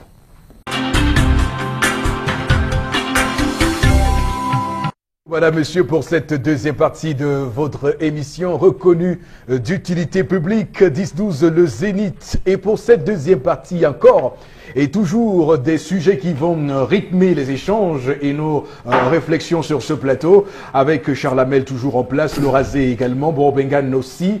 Tendance Cogné, la voyageuse, 35 ans en Europe, toujours égale à elle-même, sur ce plateau. On va donc démarrer avec toutes nos équipes en plateau, évidemment, qu'on n'oublie pas, qu'on salue très fort. Avec vous, Flora Zé, pour quelques messages, quelques réactions au sujet que nous avons développé sur ce plateau ce matin. Oui. Alors, pour Alexandre qui réagit, je pense que c'est la France qui détermine le programme scolaire au Cameroun selon l'un des accords imposés au Cameroun. Voilà, avec K. Et puis, une autre réaction de ce matin, les enfants doivent recevoir une éducation venant... J'ai voulu laisser passer ça, mais... je suis désolé, mais mon âme nationaliste aussi m'impose quand même de le dire. Mais c'est pour dire Cameroun avec K que vous dites ça petit comme ça. Non. J'attendais pas ça. Bien sûr. Avec K.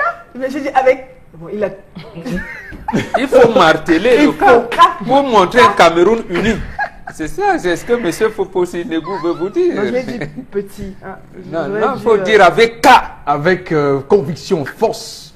Non, voilà. Je suis convaincue. Les enfants doivent recevoir une éducation venant des parents, pas seulement en prenant des vêtements, des choses, mais aussi à parler avec un meilleur ton. Voilà. Donc il faut dialoguer avec les enfants. Je suis vraiment choquée par rapport à la dotation des statistiques de l'histoire du Cameroun. Et je parie, malheureusement, le Cameroun est le seul pays en Afrique noire où nous vivons de toutes sortes la conscience du nationalisme. Voilà, merci pour vous. Et puis, une autre réaction de ce matin. Le système anglophone essaie néanmoins d'enseigner l'histoire du Cameroun avec le peu d'informations qu'ils ont du Cameroun. Avec ce peu d'informations, on réussit quand même à inculquer quelques petites valeurs. C'est Margot Bali qui réagit. Non, moi je ne pense pas. J'ai bien parcouru ce programme. Est-ce qu'on enseigne là-bas que l'État de Borno, par exemple, c'est la partie qu'on avait coupée au Cameroun? Est-ce qu'on leur enseigne l'histoire du 11 février? Et qui se passe, on ne leur enseigne pas ça. Or, voilà les fondamentaux. Que signifie le 11 février qu'on a transformé en fête de la jeunesse? Ça, nos compatriotes anglophones ne savent pas tout à fait. C'est une journée de deuil. Est-ce qu'on leur dit que c'était pour diviser le Cameroun? Sinon, beaucoup, même des sécessionnistes, j'allais dire, n'auraient pas pris avec hargne un certain nombre. Ils auraient compris que ce n'est pas bon de continuer la partition du Cameroun. Donc, même eux, ils sont dans le même bateau qui coule. Le Cameroun a été suffisamment partitionné et on n'en veut plus d'ailleurs. Et d'ailleurs, on va faire une petite parenthèse, Bengan, pour dire que tout récemment, on a eu cette sortie du ministre de l'administration territoriale qui, sur un plateau de télé, disait que les sécessionnistes ont gagné, sont bien entretenus, ils sont en bonne santé et qu'ils ont plus de kilos désormais, que certains sont entrés avec 70 kilos et sont désormais à 90 kilos. Et j'ai beaucoup aimé la une ce matin de Nouvelle Expression, comme toujours, qui a dit, mais écoute, si vous dites que ces gens-là ont eu du poids, des kilos en plus, ça veut dire qu'ils sont en mauvaise santé. Oui, absolument. Et surtout la réaction des médecins. Oui, les médecins disent que maintenant, si vous dites que les médecins les visitent 3 fois par jour, ça veut dire que leur état de santé est inquiétant. Oui, parce que si vous êtes en bon état de santé, le médecin ne vous visite pas 3 fois par jour.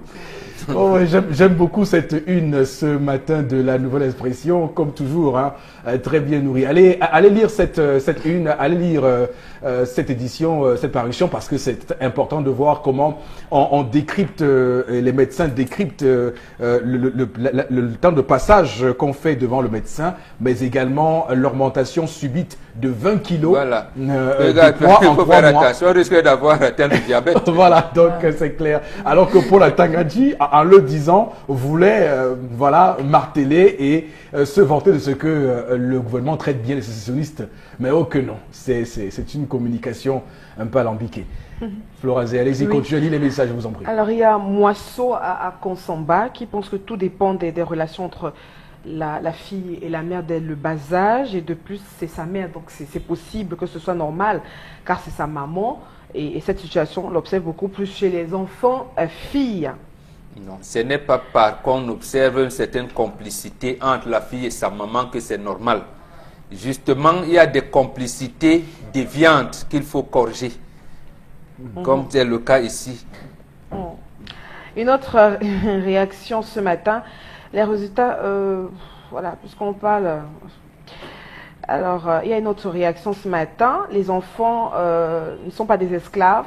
J'ai élevé les miens comme des êtres humains pleins de dignité et ils sont devenus des enfants et femmes dignes.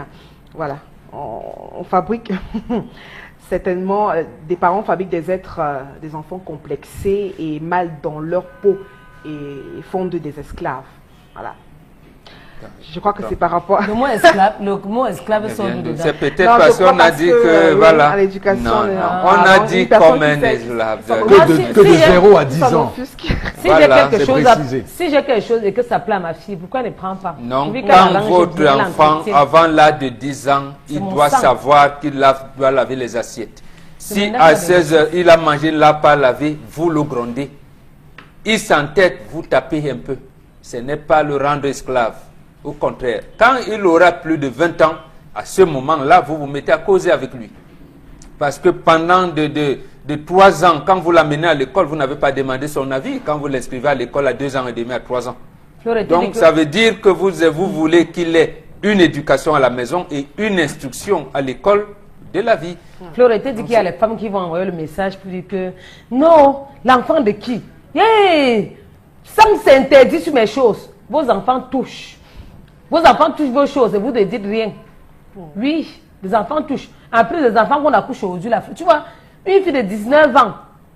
Tu vois une fille de 19 ans qui est là comme si elle avait 30 ans. Ou c'est toi à cause des bourratives que nous mangeons à nos jours, je ne sais pas. Et quand elle voit les trucs de maman, quand elle veut, elle porte. La mère reste tranquille, moi elle laisse. Moi elle laisse. Voilà, voici la revue des réseaux sociaux, madame, monsieur. Oui, merci Eric Fopoussi. 3 informations qui font le buzz sur la toile.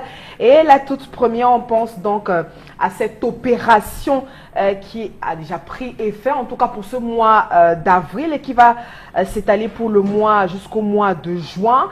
Et on entre dans le cadre de la rationalisation et la dépense salariale de l'État du Cameroun. Voilà donc que le gouvernement lance donc cette opération de comptage physique des agents publics, et puis le communiqué, autant pour moi, rendu public par le ministre, l'actuel ministre des Finances, Louis-Paul Motazé, qui donc pense à ce dénombrement et qui a donc pour but d'identifier et d'expurger du fichier solde de l'État tous les agents publics y émergeant irrégulièrement du fait d'une absence non justifiée, d'une démission ou d'un décès non déclaré. Et puis je le rappelle, cette procédure va donc s'étaler de la période allant d'avril, déjà on y est, jusqu'au mois de juin pour cette année 2018 pour la collecte des données. Et cette collecte de données se fera sur toute l'étendue du territoire national. Le ministre a rappelé que ce comptage physique a un caractère obligatoire et que cette opération s'impose à tout agent public sous peine de suspension pure et simple. Alors, Bombok, Bengan, est-ce que Motazé va réussir là où Alamine Ousmane Mey a échoué? Non. Le ministre Motazé veut plaire aux bailleurs de fonds, au Fonds monétaire international notamment, pour négocier l'autre. Vous avez parlé de facilité, la facilité élargie de crédit. Voilà. On a donné une première phase, il faut négocier la seconde. C'est pour ça qu'il fait cette chose. Il sait lui-même qu'il ne va pas réussir à ça. Donc, on nous disait, ça date depuis, je pense, 32 ans. 1986 à aujourd'hui, ça fait bien 32 ans. Oui, 32 ans. Lorsqu'on avait lancé à l'époque l'application nationale de traitement informatique et logistique du personnel de l'État, Antilope, on avait soi-disant découvert que sur 56 425 noms qui étaient dans le fichier solde, 40 020 étaient des fonctionnaires, j'allais dire normaux. Le fichier normal contenait 40 020. Donc il y avait 16 225 fonctionnaires fictifs. Apparemment, à l'époque, on avait sécurisé parce qu'il y avait une direction de l'informatique et de la téléinformatique. Mais comment se fait-il donc Oui, je reprends là leurs mots. Comment se fait-il encore qu'on revient avec SIGIPES, le système intégré de gestion du personnel de l'État et de la solde? On dit SIGIPES, c'est la technologie de pointe là-bas. Vraiment, la NASA nous a envoyé des trucs avec, voilà. Mais après, on dit non, il y a des manquements, on va aller à SIGIPES 2. On vous dit ici, maintenant, c'est la finale des finales. C'est le terminateur. Voilà. Bon, j'ai donc envie de dire, comme mon ami Kankan, que ici, c'est là où la moyenne a dépassé le total. Donc, on ne parviendra pas. Donc, Charles Hamel, opération de comptage physique. Vraiment, ce qui est quand même hilarant dans l'histoire, c'est que on est bien dans un pays au XXIe siècle où on dit on va compter les gens physiquement, tous les fonctionnaires camerounais. Dans les 360 communes. C'est-à-dire qu'il y a les sous-préfectures, oui, tout à fait. Avec tous les démembrements. Moi, je vois qu'on peut. Voilà. Voilà. Vous irez à Amchidé, là où Boko Haram, vous irez. Impossible n'est pas camerounais. Au nord-ouest et au sud-ouest, il y a les crises anglophones. Et comment va-t-on savoir que les fonctionnaires on va y aller physiquement. sont présents à leur poste de travail, comme le dit le communiqué du ministre Louis-Paul Motazé.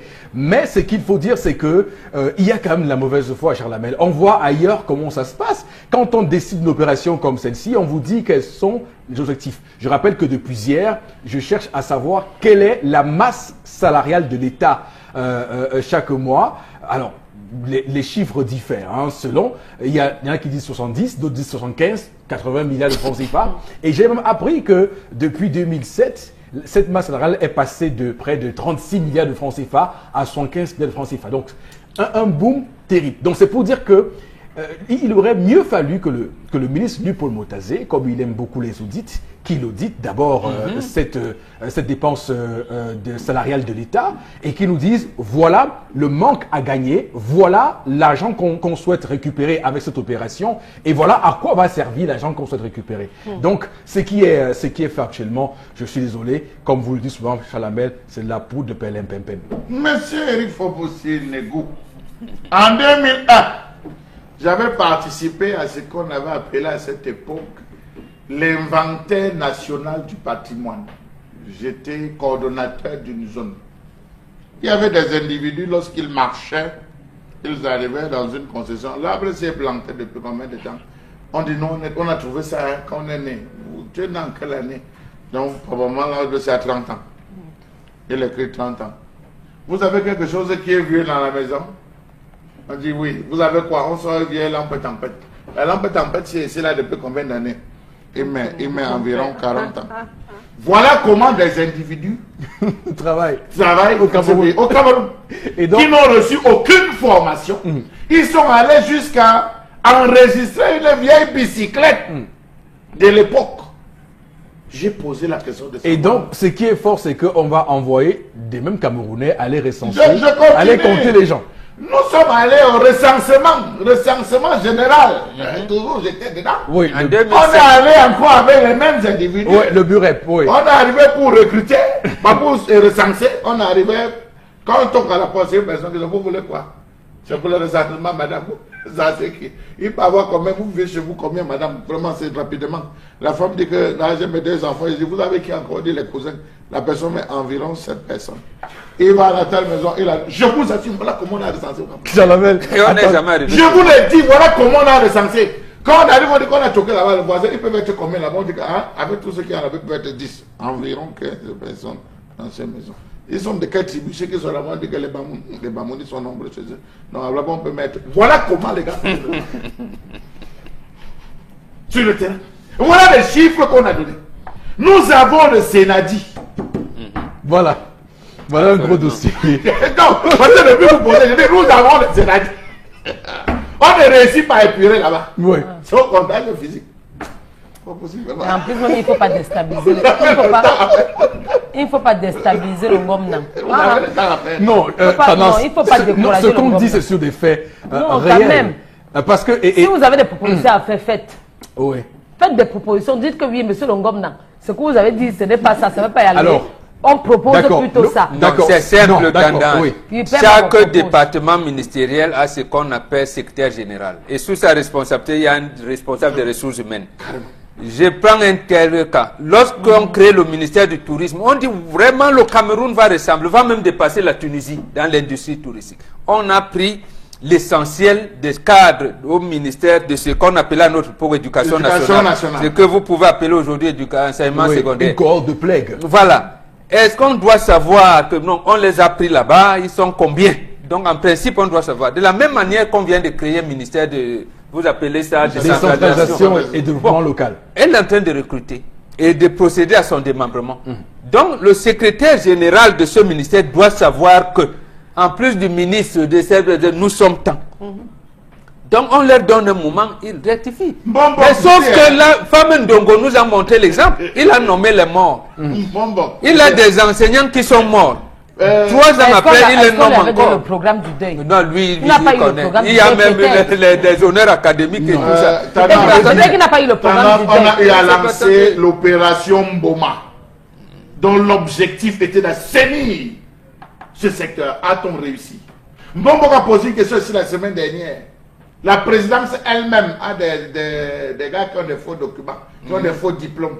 Qu'a-t-on fait des gens qui ont des faux diplômés, qui touchent des faux diplômés, qui touchent des salaires indûment? Présidence, ministère des Finances, Minfopa, ils sont pleins. Oui. Pourquoi ne commençons pas par CENI et il y a également la question de l'armée. Parce que, est-ce que quand ces soldats-là meurent, on tient en compte le fichier par rapport à l'État. La mise à jour. La mise à jour du fichier de l'État, du fichier de l'État. Mais si la CNPS, si la CNPS réussit à venir vous faire des problèmes, réussit à vous créer des problèmes, alors qu'elle-même n'a pas mis ses fichiers à jour, elle vient vous faire des problèmes aujourd'hui, alors que vous êtes à jour depuis, mais c'est elle qui n'est pas à jour avec ses fichiers. Vous parlez de quoi? C'est compliqué.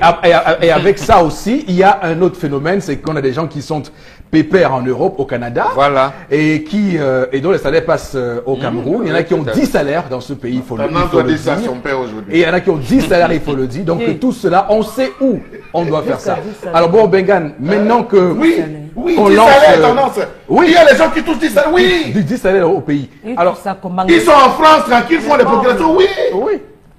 Nous avons les procurations. Alors, on peut être au courant. Bambok. Oui. Et on va Alors, vous qu'est-ce qu'on va dénoncer. faire?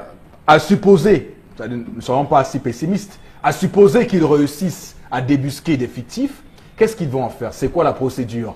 Là encore, il faut qu'on s'interroge. Il faut qu'ils se rassurent Après- qu'ils n'ont pas de ramifications avec la présidence. Non, non, la Et les procédure complices. normale Et les voudrait complices. qu'on les est en justice. Avec des complices. Oui, oui, Parce qu'il y avec a les forcément des complices, oui, oui, qu'on les laisse en justice et que après comment je veux dire, ils remboursent ce qu'ils ont pris indûment. On les met en débat, comme on Oui, dit oui, souvent, dans tout à ce fait. langage-là. Et ils remboursent. oui. Maintenant, pour les diplômés, les faux diplômés, on n'a rien dit. On a dit qu'on les ramène. Bon, qu'on avait recruté, on disait qu'il avait un 2 en sorcellerie. On a repris. Non, il avait plutôt le BPC. On dit, mais c'est qu'il a eu entre-temps, on dit, laissons, payons-le maintenant avec le BPC, niveau BPC. Monsieur Fopo-Sinegou, nous sommes en train de jouer. Je vous prends un exemple. Dans l'arrondissement de Lac-d'Eau, nous avons la commune de Lac-d'Eau, de ce côté de l'extrême nord. Nous avons un village qu'on appelle Badjaoulé. Oui. Badjaoulé qui est pratiquement sur une île. Où les élèves de la CIL, CP, élémentaire 1, élémentaire de moyen 1, moyen 2, sont dans une seule classe, enseignés par le directeur de l'école. Le directeur de l'école, de deux, il y a 13 maîtres qu'on a affectés qui siropent le vin à Marois et à Garoua, tranquillement, rentrent là-bas juste pour la prise de service, redescendent s'amuser carrément, et c'est connu du ministre. C'est connu du ministère, rien n'est fait. Je tiens à vous préciser que j'ai eu l'occasion de tomber sur le schéma qui démontre qu'il y a 16 salles de classe construites, il y a une qu'on va finir bientôt en 2018, alors qu'il y a une seule classe. Les chiffres sont parlants parce qu'on parle, je rappelle, il y a quelques mois, le Messager faisait état d'un chiffre de 14 000 fonctionnaires fictifs. C'est petit parce que des gens montent à 40 000 fonctionnaires fictifs. Voilà. Si on parle de 20 000 seulement, ça fait en chaque mois, si on Ça considère va sur la base 120 000. oui, qui touche, non, disons 100 000 pour être 100 000. 120 000. Oui, ça veut dire que chaque mois, ça fait 2 milliards. En an, 24 milliards en un an, c'est tout 100 000. Maman, Fois deux. en quelle année? 1986, Voilà. on avait découvert Voilà. 16 226 Alors, fonctionnaires fictifs. ça c'est pour les fonctionnaires fictifs, sans compter dans les décédés, sans compter ceux qui ont plusieurs ouais, salaires, non déclarés. sont non déclarés, ceux qui ont plusieurs salaires, sans Absolument. compter ceux qui sont allés en France s'asseoir là-bas et Pour cause de continuer. maladies. Pour cause de maladies, Ceux qui cherchent leur nationalité canadienne. canadienne, voilà, parce qu'il y a un Voilà, phénomène voilà, aujourd'hui tout à fait. dans la fonction publique camerounaise, beaucoup de fonctionnaires veulent aller au Canada. J'ai pas compris ça, donc il y a aussi ça. Donc, Monsieur Motazé, le ministre des Finances, peut-être que vous réussirez là-haut à Lamine Ousmane, mais et ses prédécesseurs ont échoué, mais on vous souhaite Et il beaucoup de fait ça à courage. quelle période? À On une vous période souhaite. où on a besoin de voir les électeurs. On vous souhaite beaucoup de courage et que le FMI, évidemment, puisse continuer à vous accorder les facilités de crédit parce qu'effectivement, c'est ça qu'on recherche. Absolument. On fait semblant de faire comme ça, on fait bouger les lignes chef de l'État, pour que le le FMI renvoie un peu d'argent dans les caisses parce qu'il y a des tensions de trésorerie. Vous le savez au Cameroun. Florez, une autre information ce matin. La troisième information, c'est en La deuxième ou la troisième? La deuxième information, c'est en éducation. Va-t-on encore vivre une nouvelle grève des instituteurs au Cameroun? C'est la grosse question qu'on se pose sur la toile. On rappelle que ces derniers entendent relancer leur grève suspendue. On se rappelle bien, 8 janvier dernier, la bombe avait été tout de suite désamorcée par les responsables de l'éducation Le balai de de base. bombe ou de fouet. Faut préciser. C'était De le base. bombe ou le fouet Donc, désamorcé. ils avaient 90 jours justement pour essayer de pallier Donc ou là, ces alors enseignants de indignés. répondre, Là, ces instituteurs. de répondre à certaines revendications. Les 90 jours écoulés jusqu'ici, on n'a pas toujours de bonnes nouvelles, en tout cas de nouvelles positives. Et puis dans cette mouvance de revendications, les instituteurs menacent donc de boycotter l'examen officiel. Et puis on a également relevé cette information selon laquelle cette grève donc est prévue pour dès le 23 avril prochain, et cela suite à un préavis qui avait déjà été adressé le 14 avril au Premier ministre, monsieur Philémon Yang. Ils l'ont donc martelé dans ce préavis, dans la correspondance en tout cas adressée au Premier ministre. Ils vont boycotter tous les examens officiels auxquels ils ont souvent pris part. Quelle est donc la réaction du gouvernement? Quelle sera la réaction du gouvernement? La première bombe avait été désamorcée, Chalamel, le 8 janvier. On va Alors envoyer la les seconde, La seconde bombe. Non, Vont-ils réussir? le délégué. Je ne suis pas sûr que Tendance, le WhatsApp de Tendance sera Vont-ils marche avec son réussir père. à la Parce que savoir? tous les jours ici, on décrit. Tendance, il faut mettre ton WhatsApp à jour. Je t'assure Maintenant, que- les enfants risquent de ne pas faire poser le concours d'entrée en sixième. Mais- Mais mais c'est ça sur c'est quand Messenger. même... c'est quand Eh, même non, non, grave. c'est comme ça que demain vous allez faire insulter mon père. J'espère que le problème a déjà été résolu. Où on a reporté 90 jours. Qui a parlé de 90 jours et je suis pas au courant? Le PM lui-même. Responsable, non. La femme de Ah famille. bon, ça c'est un dossier qu'on ne peut même pas Non, blaguer. ça avec. c'est un dossier, c'est Youssouf Adidja. C'est la période des examens où les enfants vont qui composer. doit, parce que il me souvient d'ailleurs, elle avait menacé, je me souviens encore en tout à janvier, fait. ces jeunes Camerounais qui attendent depuis 2005, imaginez-vous, qu'ils sont contractuels d'être reversés à la fonction publique. Et j'avais conseillé à l'époque au patron du SNICOM, ce syndicat-là, de ne surtout pas baisser la garde. Bon, ils sont allés à Yaoundé, ils ont rencontré les autorités là-bas et on a réussi à les berner. Et il est roulé dans la farine. Regardez. 90 jours après, et ils sont là, rien n'a bougé. Voilà, c'est Toujours ça. l'image de mon pays. qui Voilà marche. un sujet qui se libère au Bengan. D'abord, on a Eric, attends, je ne te coupe pas, des papa. fonctionnaires fictifs. Attends, bon, je réponds quelques secondes. non? Oui, tout à fait. Papa, je ne te coupe pas, Eric. Si tu vois ça sur les réseaux sociaux, il y a plus, les partages alors ont pris le pouvoir. On a tellement partagé. C'est que le poste là jusqu'à Fura, oui ou non, où je vois mal. Bien sûr, Tendance. Et c'est l'image du Cameroun. C'est l'image de mon beau pays, le pays de Samuel Eto'o, de Roger Mila qui est en danger. On va mettre fin à ça. Trop, c'est trop. Oui. Vous vous moquez de qui se moque-t-on? Il te manque pas, Eric, mon estomac. Je vais encore chuter aujourd'hui. Si je chute aujourd'hui, c'est que c'est à cause des enseignants qui menacent d'aller gréver. Sinon, Parce que les je ne veux enfants pas. ne vont pas composer le concours d'entrée en sixième et laisser. Tu veux faire comment? Non, le délégué général de la Sûreté nationale a trouvé quelque chose de fondamental. Il tape. Il a tapé les enseignants du secondaire dernièrement en leur Oui. disant, dites-vous, écrivez vous-même que vous avez troublé l'ordre public. Et que plus jamais, même si vous avez faim, vous restez à la maison et vous allez enseigner. Donc, je vois si les Non, bon, instituteurs... sauf que C'est leur manière de faire grève est quand même originale, puisque ils Même disent les qu'ils vont- autres, qu'ils vont rester Dans les salles de classe. classe, mais ils ne dispenseront pas les Ils vont cours. de cours. Ils ne sortiront pas, ils resteront dans les salles de D'accord. classe et ils ne dispenseront Ah, pas les cours. d'accord. Là, au Ouais, moins, c'est c'est- très très original. Vraiment, je trouve que c'est bien pensé. Ah, d'accord. Voilà. donc, Alors, Nos monsieur enfants vont être Fokosi, stressés. oui. si nous rentrons dans l'univers carcéral, Inoni Ephraim a détourné combien? On ne sait pas. Mendozé a détourné combien? Son procès est en cours. Oui, c'est ça que je suis en train de dire. Je parle doucement. Abba a détourné combien? Il est en cours. Quand on procède c'est-à-dire qu'il procède à la restitution du corps du délit. Du délit. Cet argent peut servir à résoudre beaucoup de problèmes. L'argent qu'on a attrapé, Basile, à Taranakuna avec, au lieu d'aller jeter cet argent dans un compte, si on établit que c'est le fruit du vol, cet argent peut résoudre des problèmes. Je ne pense pas que si le chef de l'État se lève en disant nous avons saisi tel, les corps du délit ont été remboursés par tel, Yves Michel Foto a remboursé tel a remboursé tel, cet argent, cher Camerounais, où allons-nous l'investir? Je ne pense pas qu'il y aura un endroit où on va souffrir pour installer cela. Nous avons les anciens indignés qui ont des difficultés à pouvoir vivre. Nous avons les instituteurs qui ont des problèmes pour pouvoir vivre. Nous avons des villages qui ont des difficultés, qui produisent sur le plan agricole, ont des meilleurs, merveilleux produits qui ne parviennent pas à écouler en ville. Mais c'est grave, c'est lamentable. Et on laisse les gens se balader avec des milliards, des millions. Et qu'on nous dise que l'immeuble, si c'est l'immeuble de Basile à Taranakuna, l'immeuble, si c'est l'immeuble de tel, l'immeuble, c'est l'immeuble de tel, qu'on dise qu'il a volé et qu'on regarde juste là. Arrêtez ça. Arrêtez ça. Sans oublier le corps médical. Eric Fokosi l'a dit tout à l'heure. On parlait en première, en tout cas précédemment, on évoquait la question des fonctionnaires fictifs. Et puis aujourd'hui, on se retrouve avec des personnes qui militent pour leur intégration à la fonction publique depuis 2005, 2006. Recours. On est là, on revendique, mais pourtant à côté, il y a du faux. Il y a des personnes qui sont là, décédées, qui continuent de recevoir de l'argent. Il y a des personnes qui font parcours. Bref, on est dans ce flou total et à côté, on a des personnes qui revendiquent depuis plusieurs années déjà. Et ce problème de fonctionnaires fictifs sévit déjà depuis pas mal d'années.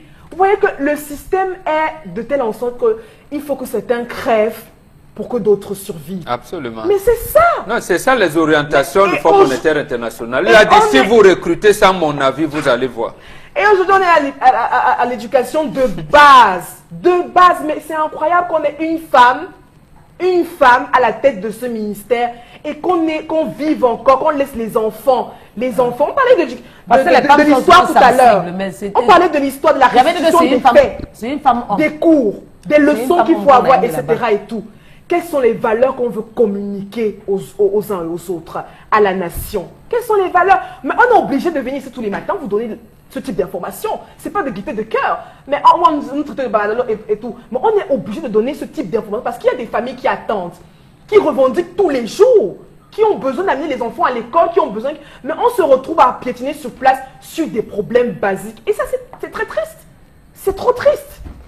Ok, restons sur la tristesse avec vous, Florazé, et la troisième information. Oui, Eric Fopoussi, parce qu'il faut bien qu'on continue de marteler les problèmes qui nous minent. Parce qu'on va recevoir la CAN 2019 et il faut également que ce problème se règle tout de suite. On parle de l'aéroport international de Douala et depuis un peu déjà sur la toile, il y a des photos qui circulent. Et puis cette information aussi, on rappelle que l'OACI, après son audit, l'organisation de l'aviation civile internationale évoque comme motif parce qu'ils veulent justement qu'on ferme l'aéroport international de Douala. Alors, le premier motif, justement, c'est l'état de délabrement avancé de cette infrastructure. Voilà. Une opération, je le rappelle, d'inspection qui a commencé il y a quelques jours, déjà une semaine pour être précise, et puis suite à des plaintes qui ne datent pas d'aujourd'hui. Et on rappelle que ces plaintes sont donc issues d'une quinzaine de compagnies constituant la Airline Operator Commit de Douala, qui ont évoqué pas mal de motifs que nous connaissons tous et qui justement pourraient amener une fermeture de l'aéroport international de Douala. La proximité des habitations de la zone aéroportuaire, mauvais entretien du matériel informatique, matériel de piste. Les regards critiqués, surtout critiqués par les compagnies qui disent être dans un état déplorable.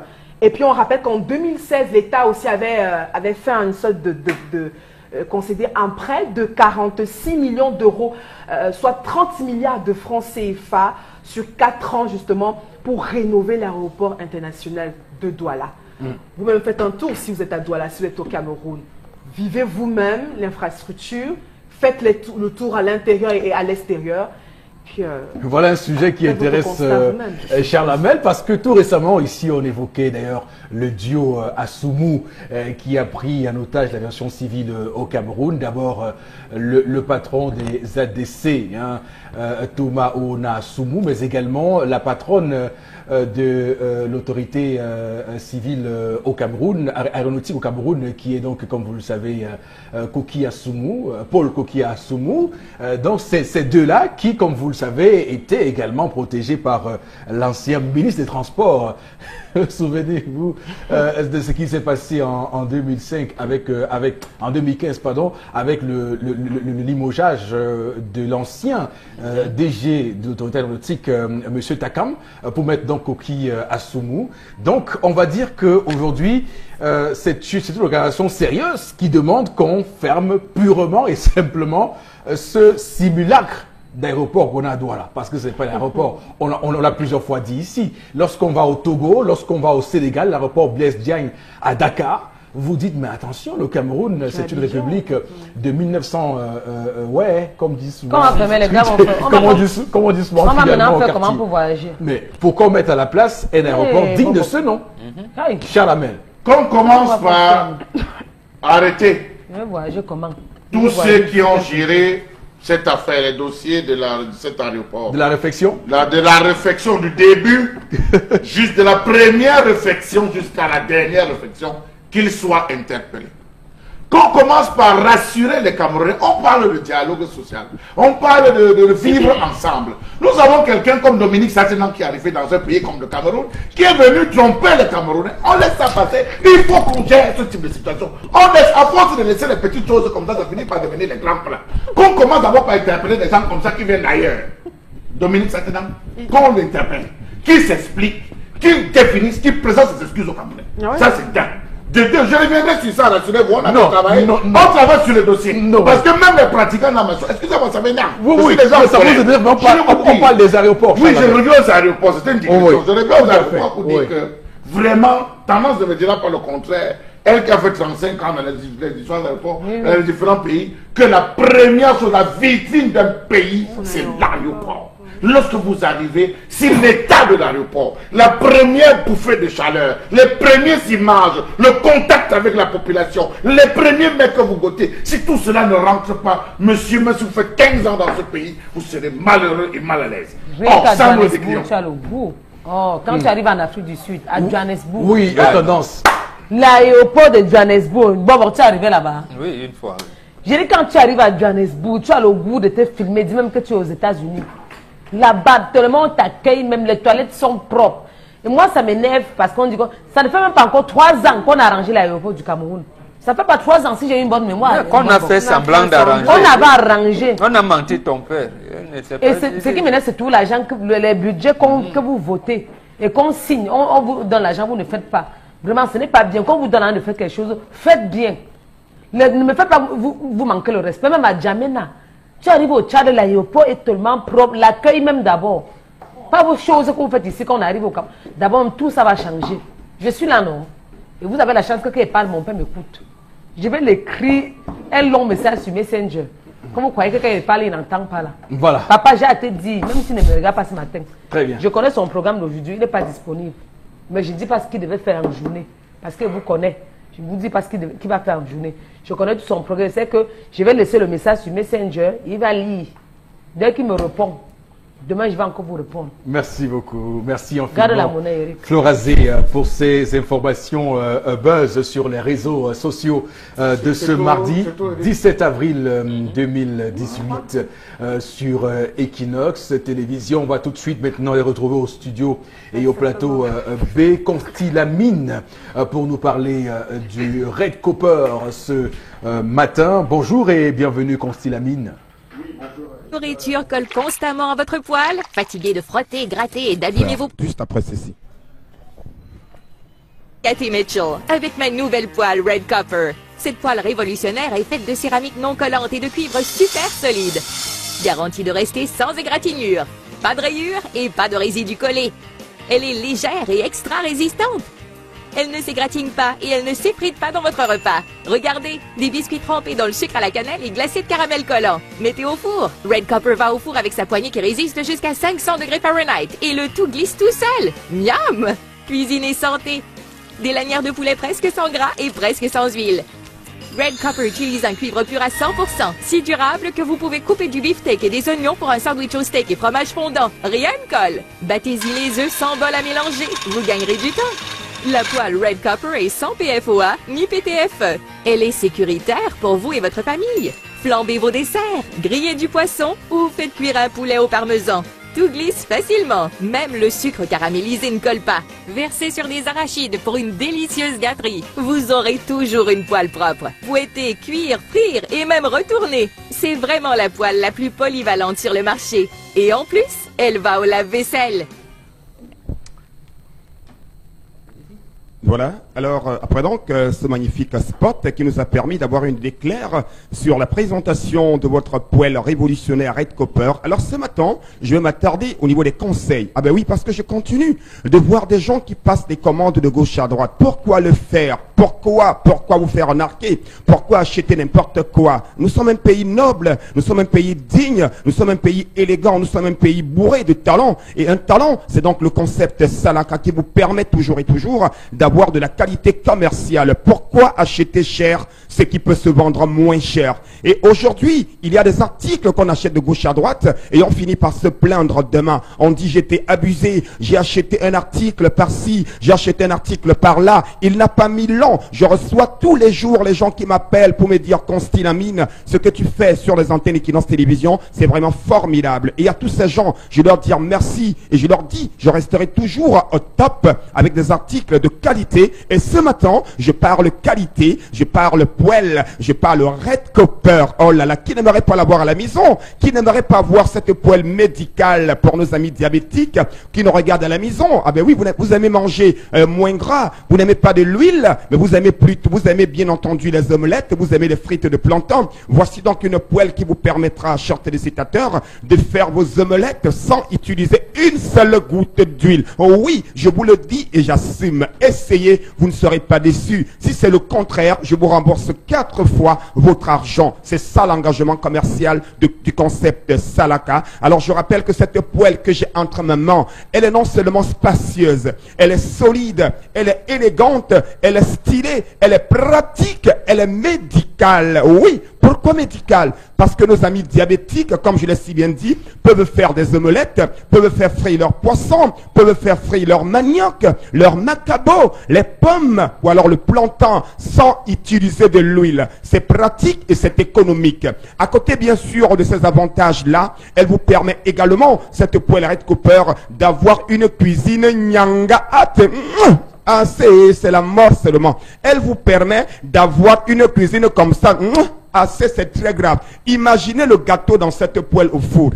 Quand ce gâteau sort, celui qui n'aime pas la pâtisserie va courir sur ce gâteau parce que c'est la qualité totale, chers téléspectateurs. Alors, comment l'avoir? Il vous suffira tout simplement de passer vos commandes au numéro de téléphone qui s'affiche au bas de l'écran. C'est une poêle qui se vend uniquement à travers nos numéros de téléphone. Pourquoi? Parce que c'est la qualité. On ne veut pas vulgariser ce produit dans le marché. Ah ben oui, on veut permettre bien entendu aux connaisseurs, on veut permettre à ceux-là qui ont besoin de toucher du doigt la qualité, qui ont besoin d'avoir le luxe à la maison, de pouvoir nous appeler pendant que je suis en train de parler et la voir au prix de combien? De combien? Je n'ai pas dit 150 000 francs. Non, je n'ai pas dit 100 000, mais je dis au prix de 15 000 francs. Une poêle qui vous permettra d'être, c'est-à-dire qui sera utilisée des années et des années. Pour dire tout simplement, aujourd'hui, papa va l'acheter, l'enfant va l'utiliser, le petit enfant va l'utiliser, l'arrière-petit enfant va utiliser cette poêle Red Copper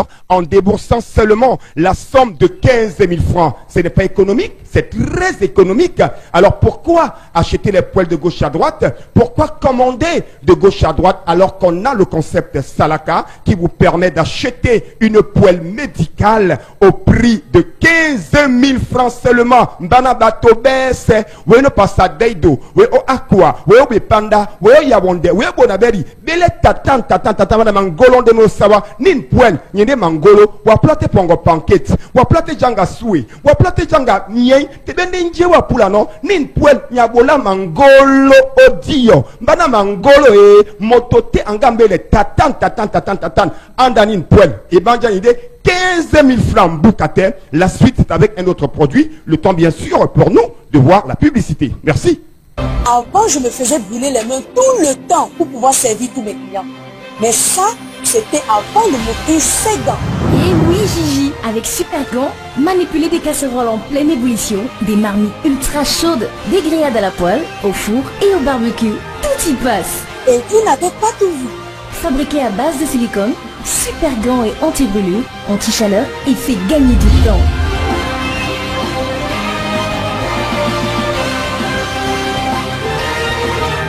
Avec Super Gants, vous allez aimer cuisiner. Et bien sûr, chers téléspectateurs, comme le slogan le dit, avec Super Gants, vous allez aimer cuisiner.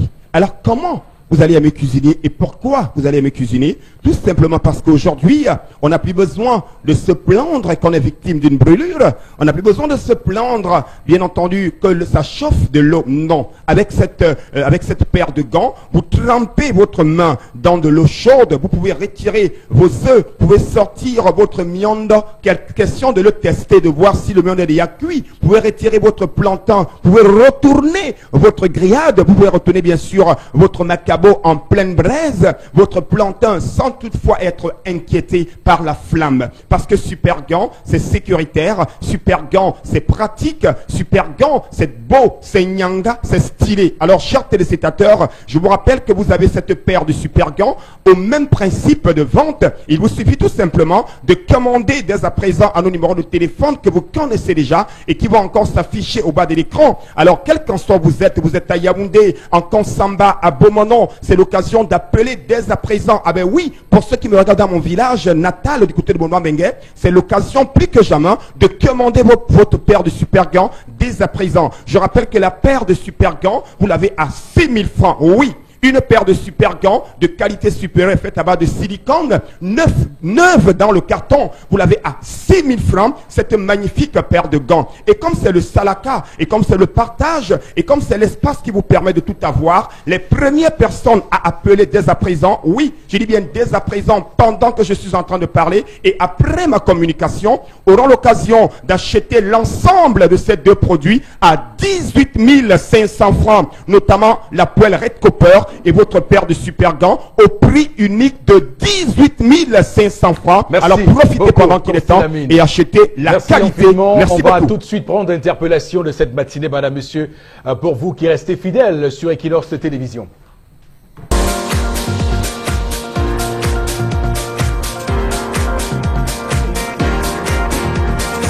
Un secteur qui est un peu négligé, ça veut dire quoi? Le Cameroun, dans le domaine des hydrocarbures, a sa part de responsabilité dans certaines structures parce que le sous-sol camerounais est riche et il y a des gens comme le MIDMID et SNH qui, par ma foi, sont garants de notre sous-sol. Raison pour laquelle ils devraient encore plus s'impliquer dans la façon avec laquelle on gère les hydrocarbures au Cameroun. Parce que c'est un domaine un peu très délicat. Et les employés des hydrocarbures, je ne voudrais pas indexer une entreprise précisément, sont un peu marginalisés parce que c'est le sous-sol camerounais, mais lorsqu'on exploite, on ne rémunère pas les employés comme ça devrait se faire. Il y a des conventions que le gouvernement camerounais a demandé que les sociétés d'hydrocarbures puissent entrer en accord. Mais il y a beaucoup de structures qui n'ont pas encore emboîté le pas. Et il y a des structures aussi qui frustrent les employés. Vous voyez un peu. Or, si le MINMIT et le SNH avaient un peu plus la main mise là-dedans et savoir comment des entreprises des hydrocarbures et d'autres fonctionnent, et en ce moment, on aura un peu plus l'engouement dans ce secteur-là. Donc il faudrait qu'ils s'impliquent encore plus afin que ces travailleurs du secteur hydrocarbures soient mieux traités. Voilà. Bon, Bengan, on va parler surtout de cette nébuleuse des hydrocarbures en réaction à ce que propose, ce que dit ce matin le compatriote. Vous avez bien dit nébuleuse. Je pense que le Jean Assoumou, l'ancien administrateur directeur général de la Société nationale des hydrocarbures, nous avait dit lui-même à Mondovision que c'était des affaires compliquées. C'est le chef de l'État seul qui pouvait maîtriser les calculs qu'on fait à base des produits des hydrocarbures. Et ça se vérifie. Mais l'autre chose, nous parlons bien du nationalisme. Charles Hamel a déclamé son propos du jour par rapport à ça. Pourquoi les Camerounais qui travaillent dans ces secteurs n'organisent-ils pas de syndicats pour revendiquer des mieux-être? Ils attendent qu'il y ait une assemblée générale des anges et des saints au ciel qui viendra déclarer qu'à partir du 22 mai 2018 et tout. Non. Ils protègent leur boulot. D'accord, qui protègent donc. Très bien. Tout n'est pas bon. D'accord, très bien. Merci beaucoup. Voici la suite de votre programme ce matin, madame, messieurs. Nous sommes tous concernés. Sous le très haut patronage de son Excellence Monsieur le Premier ministre, le soutien du MINAS et de Minmesa, la marine diaspora, l'association RA présente la 3e édition du FOPSO, Salon de l'action sociale et de la petite enfance, du 15 au 19 mai 2018 à la maison du parti de Bononjo. FOPSO, vitrine de l'activité sociale et le réseau de toutes ses parties prenantes au Cameroun. Menu du FOPSO 2018, foire d'exposition, forum d'échange et de rencontres, Consultation gratuite, don de médicaments avec plus de 50 médecins spécialistes. Dépistage enfants IMC et concours du meilleur start-upper social. Souscrivez à une quelconque activité du FOPSO. Facebook, Salon FOPSO au Cameroun. Événement ouvert au grand public. FOPSO, pour une meilleure inclusion sociale et un monde plus solidaire. Et pour en parler, on reçoit Luc Sonor. Bonjour et bienvenue. Bonjour Eric, bonjour à tout le panel. Alors, c'est quoi FOPSO? FOPSO, faut dire que c'est peut-être l'unique, ou bien, oui, disons comme ça, l'unique salon de l'action sociale au Cameroun jusqu'ici. Oui. Et voilà, et de la petite enfance. Voilà, donc c'est ça le FOPSO, simplement. Ouais.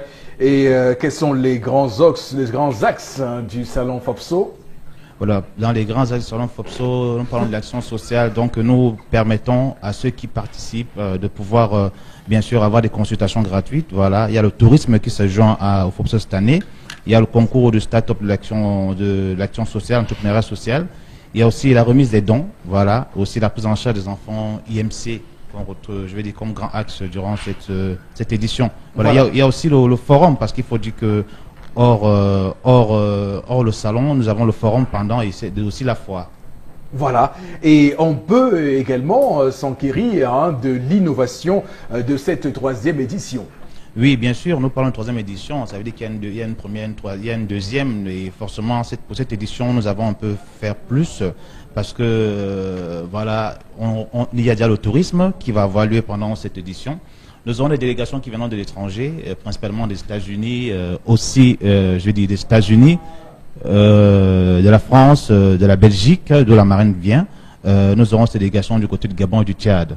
Et à côté, nous aurons aussi bien sûr le concours du meilleur start-up de prix de l'action sociale. Nous voulons encourager la jeunesse à entreprendre dans l'action sociale, qui est tellement important aujourd'hui. À côté aussi, nous aurons pour cette édition des prises en charge d'enfants IMC. Beaucoup d'enfants souffrent d'IMC et les parents n'ont pas forcément des moyens. Donc pendant cette édition, il y aura des parrains qui vont prendre certains enfants en charge pour le traitement ou pour le suivi d'IMC. Voilà, et comment faire pour participer? Déjà pour participer, on peut nous contacter bien sûr, ou bien prendre un stand, voilà les conditions de participation, prendre un stand pour la foire, mais aussi avoir accès au forum. Vous pouvez aussi participer en venant simplement visiter, voilà, par rapport à ce salon. Voilà, je fais ça comme ça. Très bien, ceux qui peuvent participer doivent aller visiter ce salon FOPSO. Alors, qui peut prendre un stand au FOPSO? Voilà, FOPSO, c'est le salon de l'action sociale, donc principalement tout ce qu'ils font dans l'action sociale. C'est pas forcément un salon d'entreprise commerciale, non. Et donc il y a d'abord les OSP, donc les orphelinats, les crèches. Ensuite nous avons bien sûr les ONG, nous avons les associations, nous avons même les entreprises, mais qui ont des fondations ou bien qui font dans l'action sociale, qui peuvent venir démontrer lors du salon quelles sont les œuvres dans ces axes-là. Donc voilà ceux qui peuvent participer, mais aussi quiconque, toute personne, bien sûr, qui croit qu'il peut venir valoriser ce qu'il fait dans l'action sociale dans la foire. Il est bien sûr le bien. D'accord, merci beaucoup à vous. Merci. Nous sommes tous...